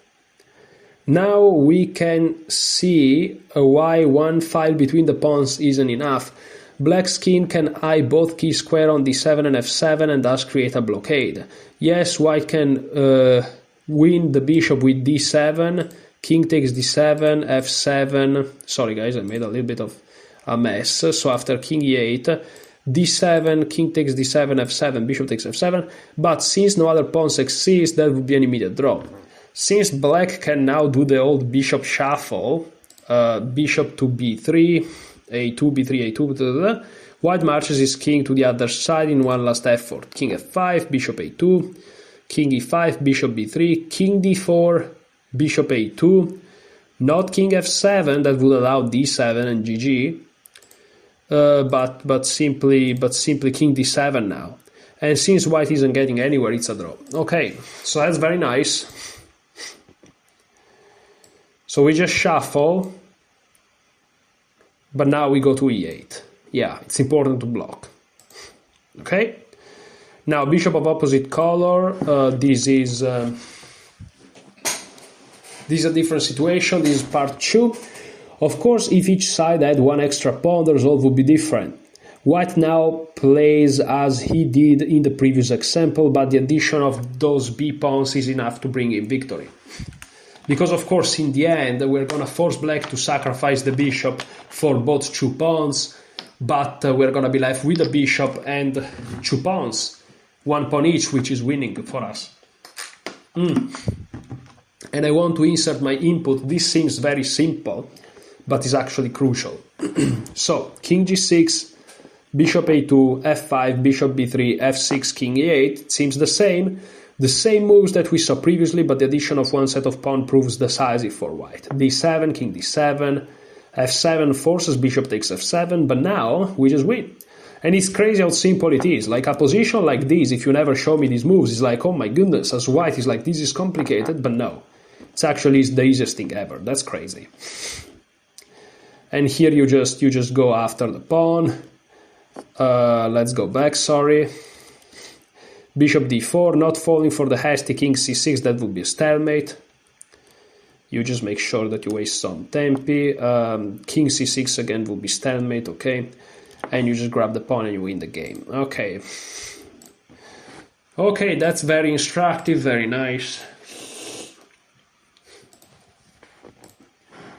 Let's go all the way back. Bishops of opposite colors, part 3.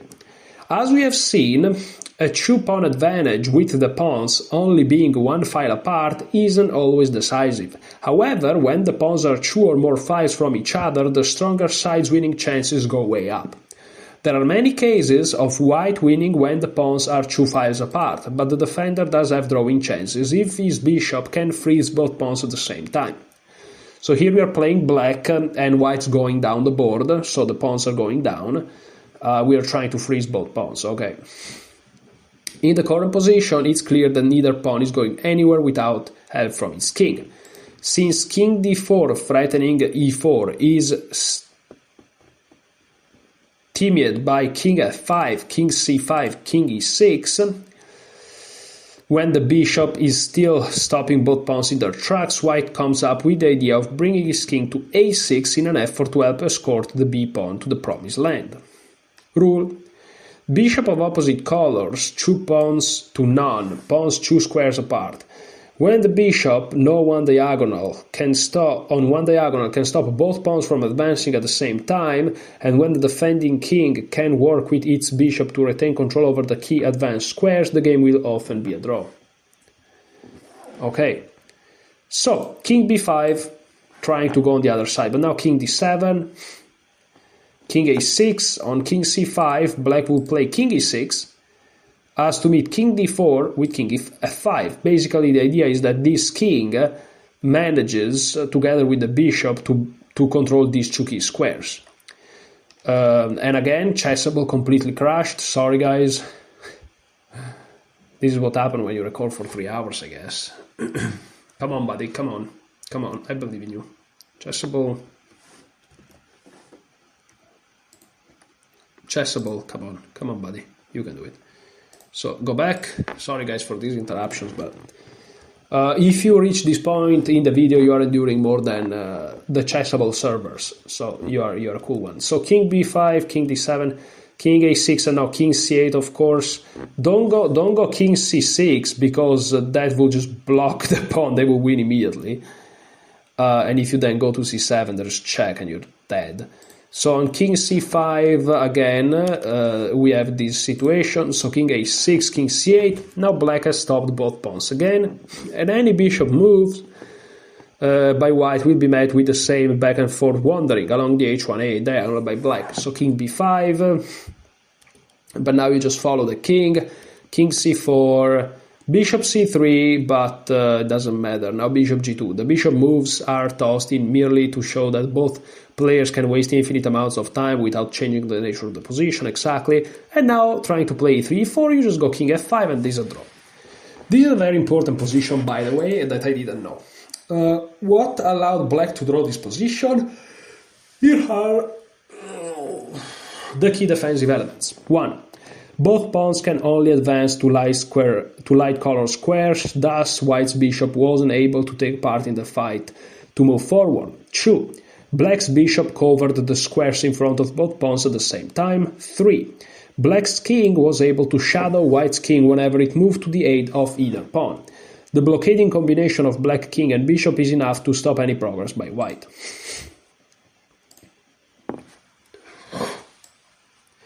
So here we go to block b7, and here we go to block the square. If they move the bishop, we move our bishop, no problems. Okay. So, now we are playing white, and we are trying to win. Now things are a little bit different because, as you can see, the b7 square is a light square. So,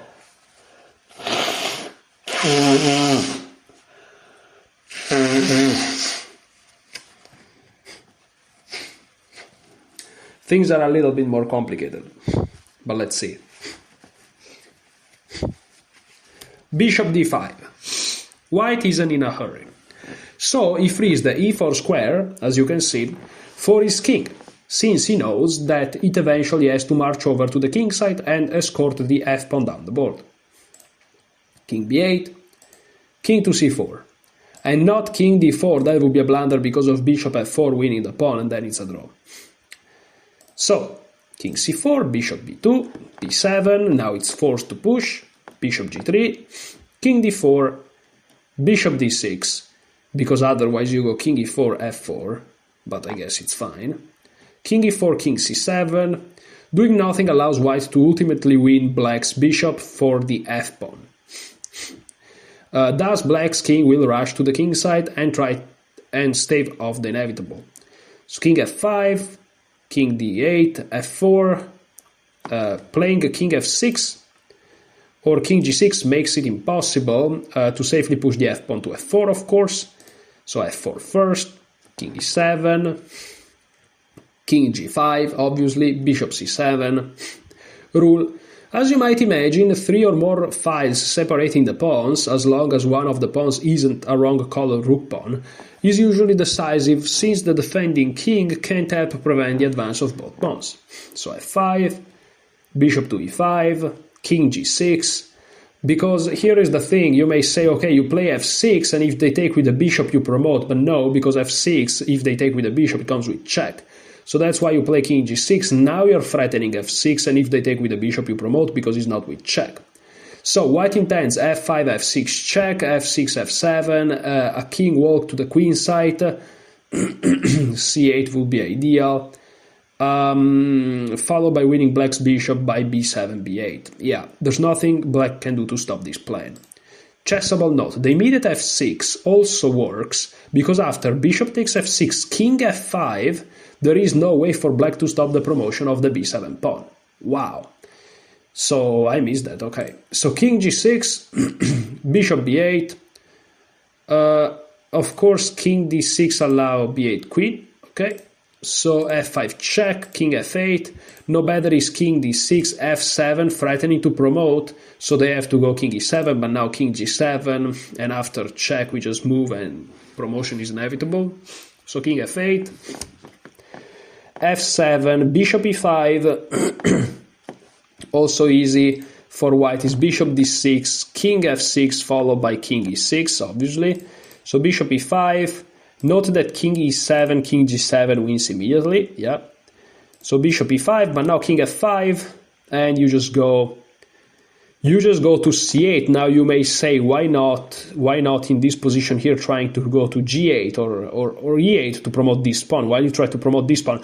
Because there is the king on f8, and the king can just stay still. However, the bishop will be forced to give up himself, because the bishop cannot control the adjacent light squares, whereas the king can. So you just go here and, followed by b8 queen, winning a piece in the game. Yeah.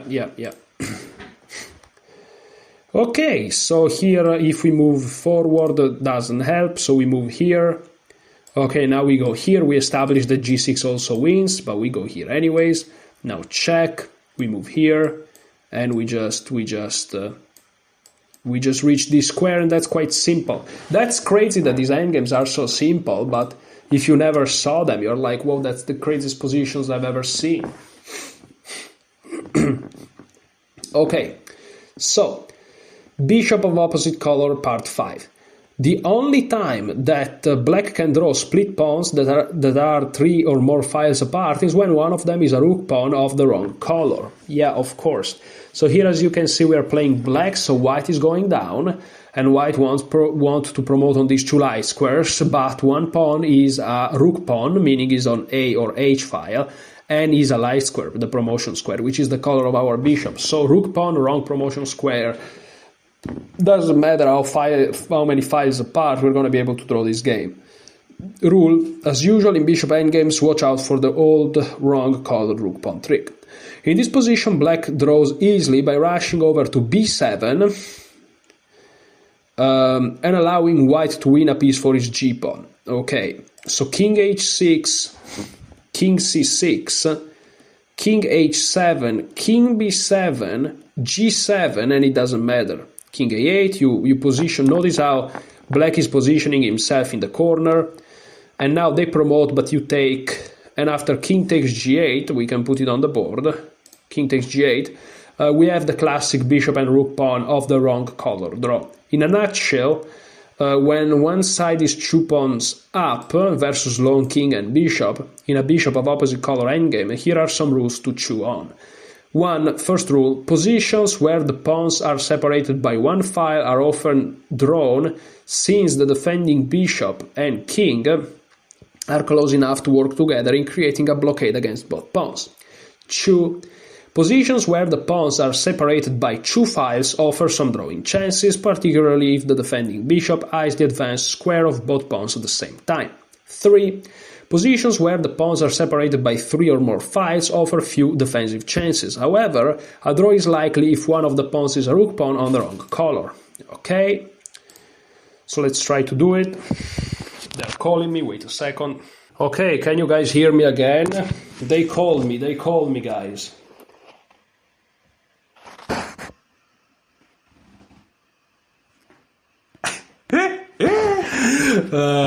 Che ridere. Sorry guys, I spoke Italian, I said how funny. Sorry. Okay, we are good, we are back. Okay, I don't know what the freak is going on. So we're playing black, and I guess I'm just gonna go in the corner here. So let's just go in the corner. Let's just go in the corner and let's survive this endgame. Okay, so summing up, this is gonna be super long. And then there are 10 tests, and then there's final thoughts, and then we are out of here. This is already a 2 hours and 12 total video, because, yeah, that's crazy. Okay, guys, are you ready? Summing up, then there are puzzles. That's gonna be fun. Let's go. So, king and pawn endgames. King and 2 connected pawns versus lone king. This sentence has always confused me. What the King and 2 connected pawns versus lone king always wins. Okay. King and 2 split pawns versus lone king, there are different cases. So, 1a. Pawns that are 1 file apart on any rank can usually defend themselves until the king arrives to shuttle one of them down the board. 1b. Pawns that are several files apart on any rank are too much for the defending king to handle. 1c. The defender has his best survival chances if the pawns are 2 files apart. However, if those pawns are on the 5th rank or further, then the game is resignable. Alright. Then let's talk about triangulation. Triangulation is the name of a very small, often uncomplicated maneuver designed to give your opponent the move, and as a result, you the opposition. 3. Outflanking is a maneuver where the stronger side's king moves to the side, placing a file between the kings, sometimes even giving the opponent the opposition while doing so. This allows the outflanking king to march forward towards the target, without allowing the enemy monarch to step in front of it and take direct opposition. Okay, now let's move on to rook endgames. 1. Rook and 2 connected pass pawns. I have to reread this because rook and 2 connected pass pawns, okay, knight pawn and rook pawn, which is the hardest case, versus lone rook. Okay, here is the step-by-step winning process. First of all, Advance your pawns together so your king has shelter. Your pawns can defend one another, and blockades can be avoided. Don't allow one pawn to madly charge down the board on its own. Then, make sure your king and pawns are in close contact, as in most chess situations a team effort is needed for a successful result. Then, make sure that your pawns can shield your king from checks. Of course. Then, be patient. Push the enemy king back slowly, always making sure the above conditions have been met. Then, once you have forced the enemy king to the back rank, move your rook, which should be on the 7th rank, a couple files to the side of your pawn. Then, place both your pawns on the 6th rank, forcing your opponent's rook to guard against bank rank mates. Then, bring your king to the 7th rank, your rook on the 7 will prevent checks along the rank. Then, finally, give check by moving your rook, protected by your king on the 7th rank, to the 8th rank, forcing an exchange. The resulting king and 2 pawns versus long king endgame should be baby stuff for you at this point. Okay, point 2. Rooks belong on the 7th rank, but only if the rook inconveniences the enemy king, usually by trapping it on the bank rank and or attacks one or more enemy pawns. Minor piece endgames. 1. 2 bishops versus long king. The key to this endgame are: first, use the bishop to cut off 2 connected diagonals at the same time. This traps the defending king in one sector of the board. Then, the bishops will be able to take away other important squares while also making whole diagonals impassable. Then, you will need to use your king to win, so bring it up so it can directly challenge its counterpart. Then, bit by bit, shrink the diagonal box in much the same way we shrink the box in rook versus king or queen versus king. Finally, you will need to chase the defending king to a corner. Once there, you'll easily deliver mate. Bishops and choose split pawns versus bishop of the opposite color. First of all, positions where the pawns are separated by one file are often drawn since the defending bishop and king are close enough to work together in creating a blockade against both pawns. 2b. Positions where the pawns are separated by 2 files offer some drawing chances, particularly if the defending bishop eyes the advanced square of both pawns at the same time. Finally, positions where the pawns are separated by 3 or more files offer few defensive chances. However, a draw is likely if one of the pawns is a rook pawn of the wrong color. Okay, that was clear. Let's go. I can't wait for these puzzles, these exercises. Okay, guys, so as usual, now we do the test. I click on solve, and you guys take your time and try to solve it yourself. So in this position here, was white a7 a good idea? Well. It's usually not, isn't it? So a7 makes it so that if our rook disappeared, it doesn't matter where white king is, it would be a stalemate. So I immediately identify this maneuver, check, they go here, check, they take, and it's a stalemate. So I'm gonna go deliver it. Well, here I check here, and here I check here, and it's a stalemate. So let's see what they write about this. Let's check the solution. Hopefully you guys can see everything correctly. Yeah. So a7. Was white's a7 a good idea? No, it was a blunder. So rook d5 check? No. By taking away all the black's king's legal moves, white has allowed black to force a draw by playing directly for a stalemate. King a4. On king a6, rook a5, king takes a5 is stalemate. And now rook a5, take my rook, take it, and also good is rook takes b6. That's probably what I would have played myself, quite frankly.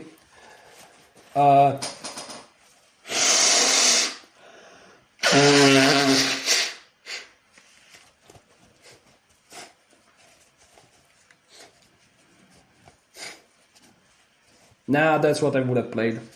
Much simpler, ends the game immediately. Test number 2, let's go. So, does king f5 win? Oh, that's one of those tricky moves, isn't it? King f5, king takes g7, king g5, king f7, king h6 should win. and the opposite is true. So king f5. King f5, also if they play king f7, we can play g8 equals queen, and after king takes g8, we can go king f6, king h7, g5, king g8, g6, king h8, check. I'm not sure. King f5, king takes g7.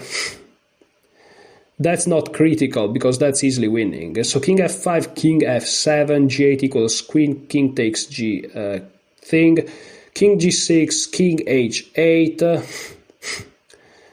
g5, king to g8, king f6, king f8, g6, king g8, g7 is winning. Yeah, I think king f5 wins. What's the alternative? g5, king h7, and I have to promote and then play king g6. I think it wins though, king f5. Yeah, but now I have to promote, because if I play g5 they take, and it's a draw. So I have to promote. Yeah.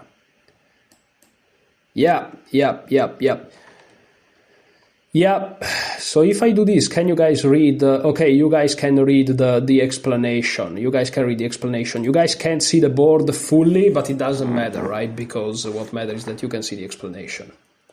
There is nothing on the A file. So king f5, it's clear that king g6 creates a draw by stalemate, and then king g5, king takes g7 also draws. One obvious way to win for our initial position is g5, king h7, g8 queen, which I mentioned, avoiding king f7 stalemate, and g6, king g8 with a draw. King takes g8, king g6, king h8, king f7, red carpet, king h6, g6, and the pawn turns into a queen. The question, though, was whether white could win by the odd-looking king f5. The answer is yes. And I identified it correctly. King f5, king f7, a good try. The more mundane, king takes g7, king g5 takes the opposition, it's an easy win. So g8 queens is the only move, not falling for these when black has the opposition. While g5, king takes g7, g6, king g8 is a basic draw. I'm happy because I mentioned all the moves. King g8, king g6, of course, and the opposition will prove decisive. Yeah. Okay. So, let's go to the next variation. Is black doomed? This is basically the same position that we faced in Fancy Tactics or something. What was the name of this? Tactical Bombs. That was Tactical Bomb either 1, 2, or 3. Perhaps 2 or 3, I don't remember. Maybe 3. But... Okay, here the move is d3. We are threatening to take any of this pawn and promote. So after d3 they have to take. If they take like this, we do this. And if they do this, we do this. And after this, if they do this, we do this. And if they do this, we do this. So I think we're winning. Okay, so here the move is e3. And now this and we win. Okay, fantastic. Is black doomed? Well, let me show you guys this. Of course, there's just two kings on the A file, don't worry, on the H file actually. So d3, black wins by using a typical tactical bomb trick. C takes, e3, d takes, c3, and black has remaining pawns. Promote. Okay, next variation. Can black draw? Wow. So can black draw? The answer is complicated. It's complicated. Can black draw? So of course, if the black king manages to get to a8, the answer is yes. However, I don't know if we can get there in time. So king f7, well, if g6 we just take and go bishop e4, that's easy. But they play a5. We go king to e6, let's say. They go a6, we go king d7, they go a7, we go king to c8, and they go g6, we go king to b8 or something, and they go g7, and we go bishop to d5. We should be able to stop their pawn, but it's tricky because we can like they have to waste 2 moves that we have for the king, and then play bishop d5. We should be able to do it. Now the question is, do I go on the light square or not? I think going on the light square is better because if we go here, they play g6, and that's probably winning. So I'm going to start with king f7, okay? This seems logical. Now, do I proceed like this or like this? Something tells me that it doesn't matter, but maybe it does. Alternative, so I guess it doesn't matter. Oh, alternative, so I can even go to e7. Okay, fair enough. Now, can I sacrifice the bishop? Take, then I go here, they go here, I go here, they go here, and I block them in time. So I can actually sacrifice the bishop.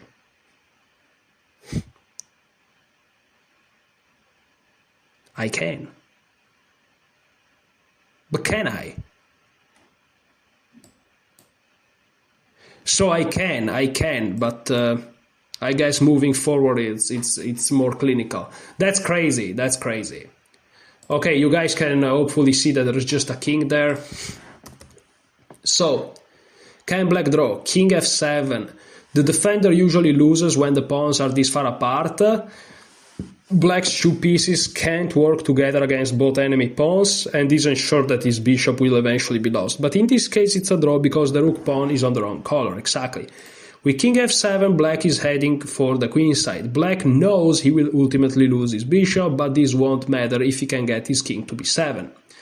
So a5, king e7, g6, no better is a6, king d7, a7, king c7, g6, king b7, exactly. g7, bishop d5 with a draw, that's the first line I think I calculated, or something like that. So g6, king d7, g7, bishop d5, a6, king c7, not king c8 though, bishop f4. And white wins since black's king won't get to b7 or b8, okay. King h7, king b8, g8 equals queen, takes, and this is a draw. Okay, so let's go now to test number 5. Now the question is g6 a good move?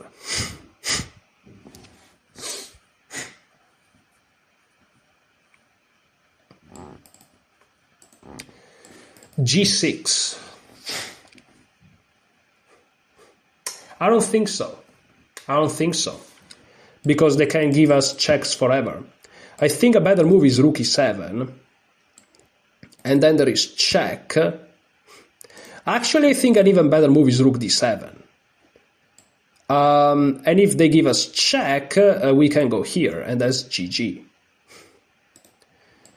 What can they do? If these, I guess. Yeah. But what if this? Well, I guess check, they go here, check, and we will promote, like this. Yeah, that's simple enough. Wait a second, guys, because... Okay, so my parents came back, so I opened the door. So is g6 some good move? I don't think so. Now the question is this better? But then there is check. I can block, they go back, and we repeat. I don't know, I feel like this move wins. Am I crazy?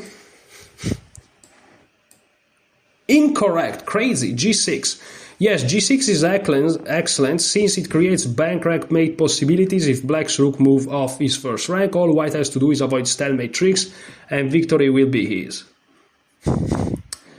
Oh, because after check and I go back there is rook f5. Okay, well, I made a mistake here. Great. So g6 is good. Okay, let's look at the explanation. So g6 is excellent. Yeah, but is it really wrong to play rook d7? How is it wrong to play rook d7 though? Like, that's crazy. Is rook d7 wrong? I'm gonna check with Lee chess analysis, guys. Sorry, but I can't believe that rook d7 is wrong. Like it loses or something. Like, that's crazy. I can't believe this. So I'm playing white. Okay, so do this. What's the position? This and this. Maybe it's lost, but like, really?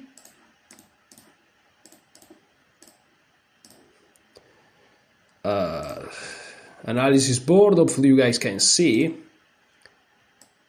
Rook d7. Yeah, rook d7 is winning. Rook d7 is winning. Check, I would have played king f7. She's also winning. And now there is this.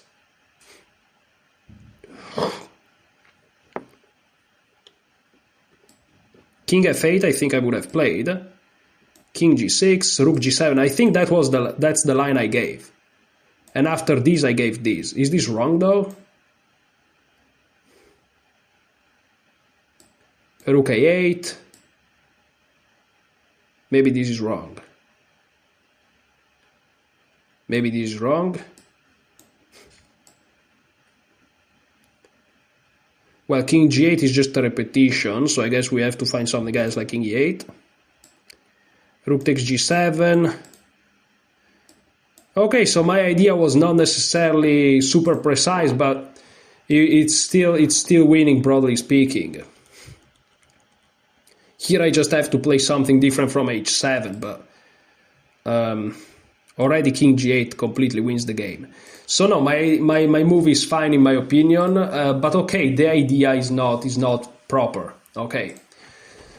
So g6, it's fine. King g8, no matter is rook a6, rook a5. But truth be told, I missed this move. Had I saw this move, I would have been like, of course.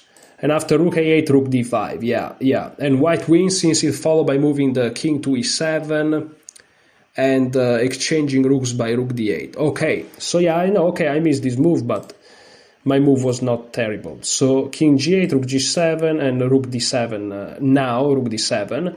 An important move since leaving the rook on g7 stalemate the black king, something you don't want to do in this endgame. After rook d7, white threatens to trade rooks by king e7 followed by rook d8. Okay, so my move not exactly losing or anything or drawing, but look at king c8, king c7, king c6, and b7. Which one wins for white? Well, we can go out of exclusion. Can I deselect? Okay, so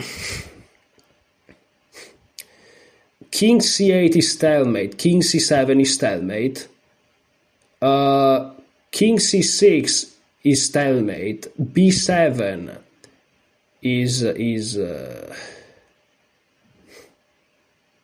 doesn't work. So king c8 doesn't work, king c7 doesn't work, king c6 doesn't work. None of these move works. King d6 wins. King d6 wins. None of those moves wins for white. King d6 wins. Yeah, that was a tricky question. And now promotion and king c6, king b8, b7. They have to go here and red carpet. Okay. I remember this puzzle. King d6. All four of these moves are blunder that throw away the game. Okay. The correct way to ice the position is king d6. And giving up the pawn. Yeah, exactly. King b3, b7. Queen b3. Okay, that was a tricky question, but we managed to do it. Next variation. Okay. Bishop e4. Is bishop e4 a good move? No, because it stalemates. It stalemates the game. So what is a good move? I guess bishop e2 is a good move. Yeah, but the problem is any of these move is good. Bro, what is the move here? Okay. All the moves are good. Bishop e3, it's a great move if you want a draw, since it creates an immediate stalemate. But of course, if there is victory, it shows you all the lines. Okay, let's keep going. Sorry guys, but I just keep going. So, you can't read this. So, white has two strong moves at his disposal that both makes use of a similar theme. If you see the positions theme, you'll find the moves. Okay, so let's see, what's the theme? I don't know what's the theme here.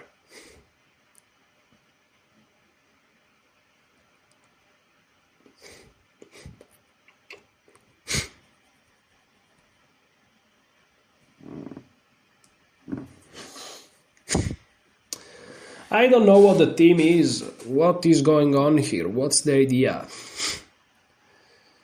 I really have no clue here what's going on.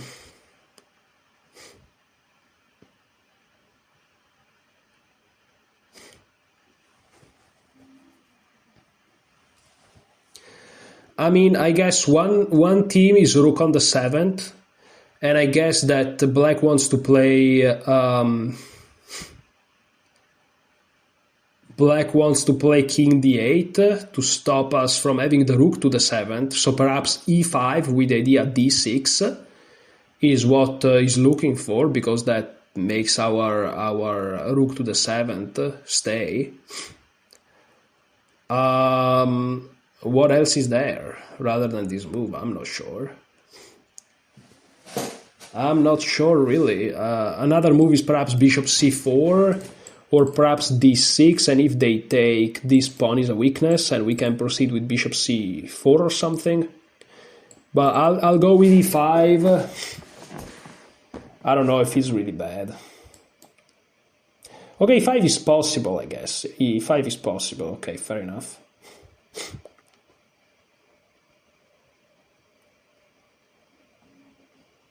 Fair enough.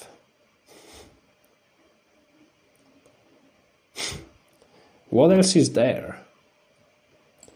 So d6, is d6 really a thing? They take, I play this, threatening this guy, they go here.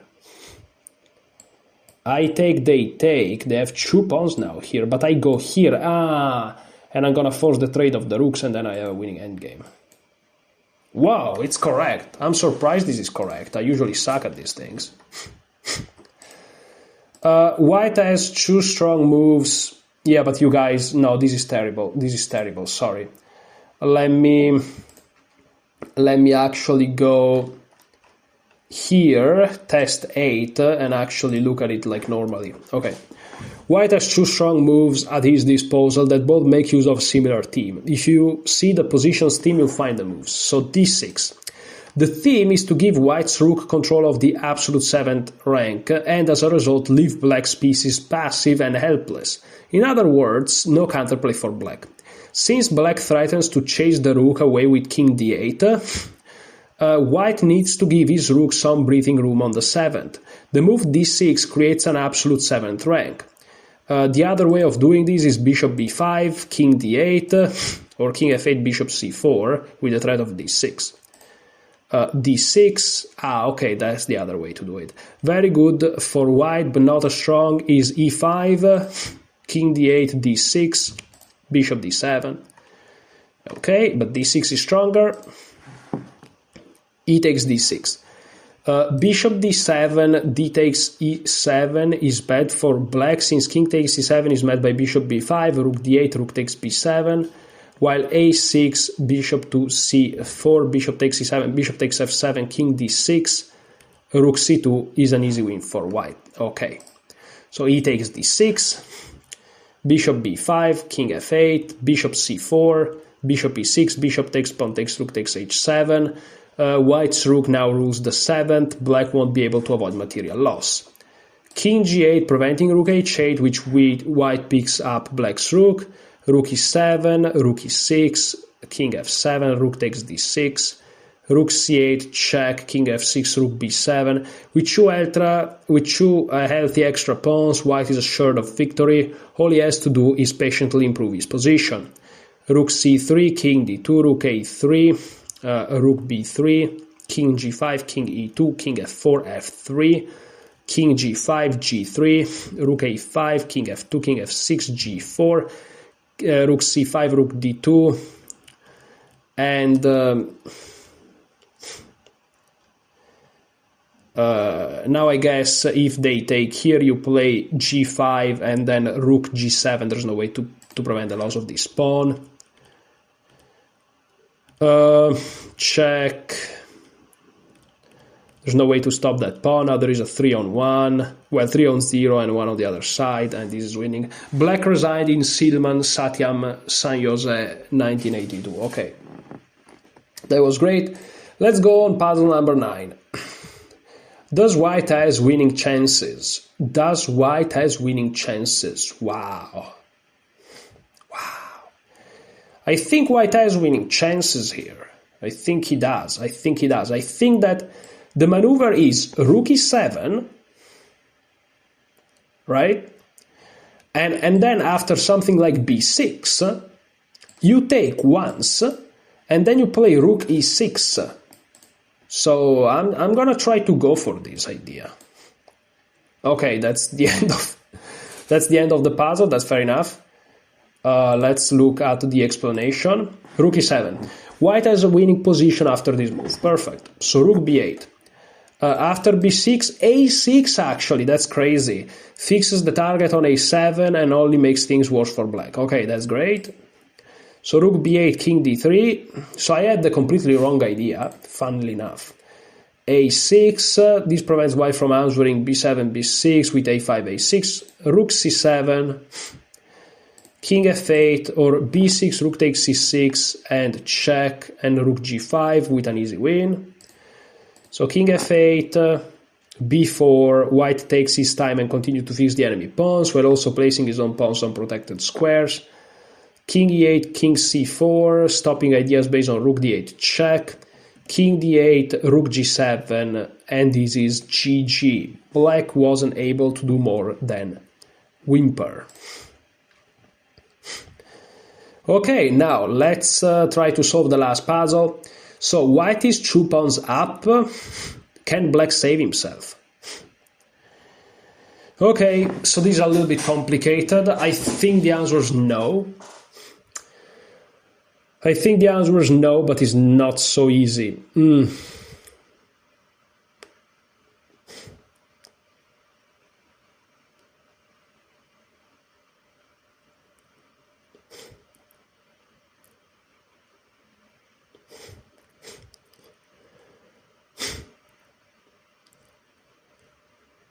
So, okay, so what to do here?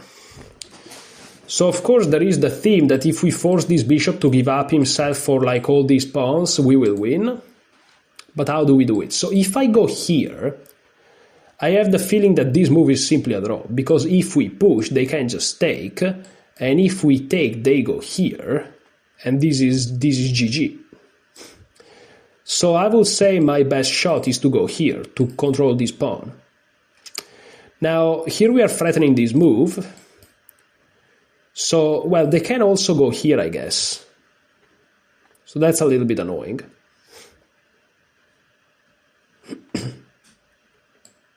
But I think that going here is essential. I have to go here. If they go here, what to do? Well, if they go here, I don't know, like I'm gonna go back or something. Gonna try to organize myself somehow, but I'm not sure. Can black save himself? Maybe he can. Maybe he can.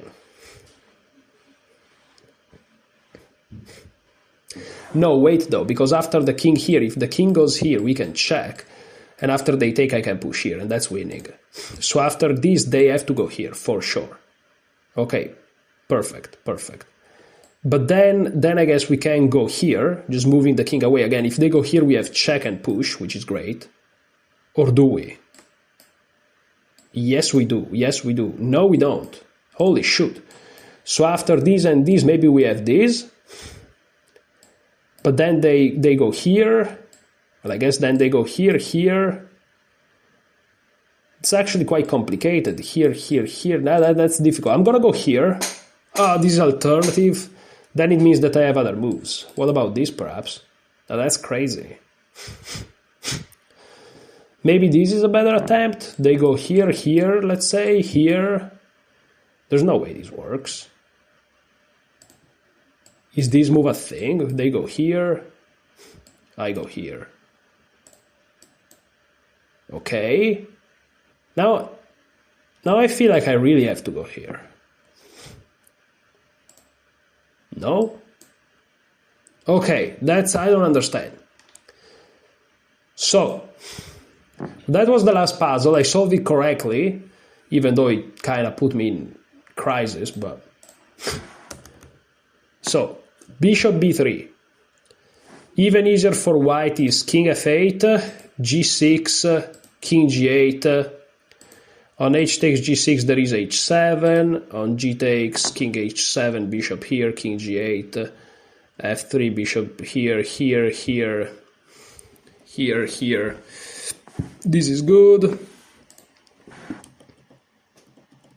Okay. So bishop b3 check. White is 2 pawns up, can black save himself? There is king d6 here. The game would be draw if the b pawns didn't exist, but with them on the board, white will easily score the full point. He has 2 ways of doing it. Plan 1, exchanges g pawn for black's h pawn, then force the win of black's bishop for white's 2 kingside pawns. Once this is done, white's king will march over to the queenside and eat the b5 pawn, ending the game. I have to reread this because I was thinking about something else all of a sudden, because my brain after almost 3 hours is just going off. So exchanges g pawn for black's h pawn, then force the win of black's bishop for white's 2 kingside pawns, of course. Once this is done, black's king will march over to the queenside and eat the b5 pawn, ending the game. Okay, plan 2. Exchange is f and g pawn for black's b and h pawn. Okay. White's 2 pass pawn then would be too far from each other for black to deal with. Yeah, because this is on the right square. True. So bishop c2, king to e5. In the game, Najdorf decides to take his time and torture his opponent with king c5. He is hoping for bishop takes, king takes.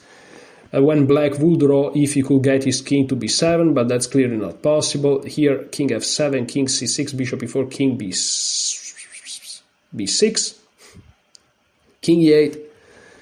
Keeping the king on the king side is also hopeless. King g8, f7, king f7, and it's just GG. Wow, and white promotes. Wow. But okay, king e8, b5, king d7. On bishop d3, king c6 is the same. So king a7, b6, g6, that's crazy. When the poor bishop can't defend, that's crazy. H takes is killed by h7. Nevertheless, instead of king c5, it was faster to go for victory with king e5. The game Najdorf Garcia finished. King c5, bishop d3, king b6, and chessable crashed again, sorry guys. But it finished like this. King g8, sorry, but this is too complicated for my brain at this moment. Bishop g7, bishop c4, bishop here, bishop d3, bishop here, still hoping for bishop f5 when g takes h7. King takes b5, easy for white. Bishop f1, king c6, bishop d3, king c5. Bishop f1, I'm understanding shit. Black's king can't move, king h8, so we push. Okay, makes a new queen. King d4, finally after torturing both his opponent and us, Najdorf goes back to the king side and plan 1. Bruh. Yeah, bro, that's just... After 3 hours, guys, I can't do this. I'm sorry. Like, I don't know what's going on. So, okay, but this is the puzzle, right? So, king e5, we just move the bishop away, bishop to c2. If king f7, there is g6. H takes h7 as usual. King g7, f6, that's crazy. But bishop c2 was played, so now we can play bishop d6, king f6, we can push. And we just defend the pawn. And now we do the... Yeah. When whites win, black's bishop endgame. Okay, complex endgame, but let's go to final thoughts. We finally made it. Triangulation, outflanking. Have I gone berserk? For those that felt panic when they eyed the contents of part 5, I would guess that you have now calmed down a bit. Well, after 3 hours on endgames, I haven't calmed down, but I'm about to calm down after this video is over. The material might have been a bit ponderous to go over, but far from difficult to learn. So what's your reward for slogging through topics like rook and 2 connected passes versus lone rook? How about an extremely tight understanding of basic endgames that will give you a lifetime of confidence every time the final phase of the game is reached? I mean, okay. Make no mistakes about it, you can make do, even with an A or expert rating, with the material through part 5.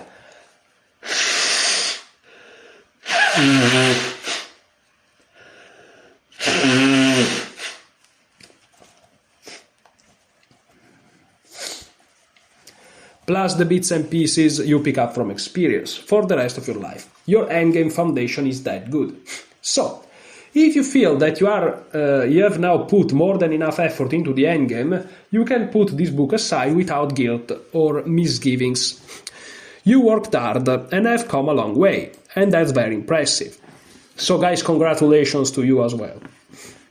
However, for this I never want to see another endgame book for the rest of my life people, may I suggest that you spend a bit of time with the 3 chapters in endgames for pure pleasure. Part 9. I think that the material will send you off in style and with a smile on your face.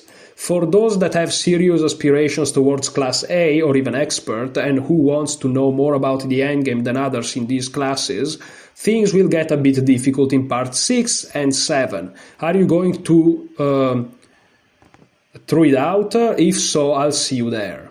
The answer is yes, absolutely. We're going there, guys. Let's go. Not today. Have pity of me.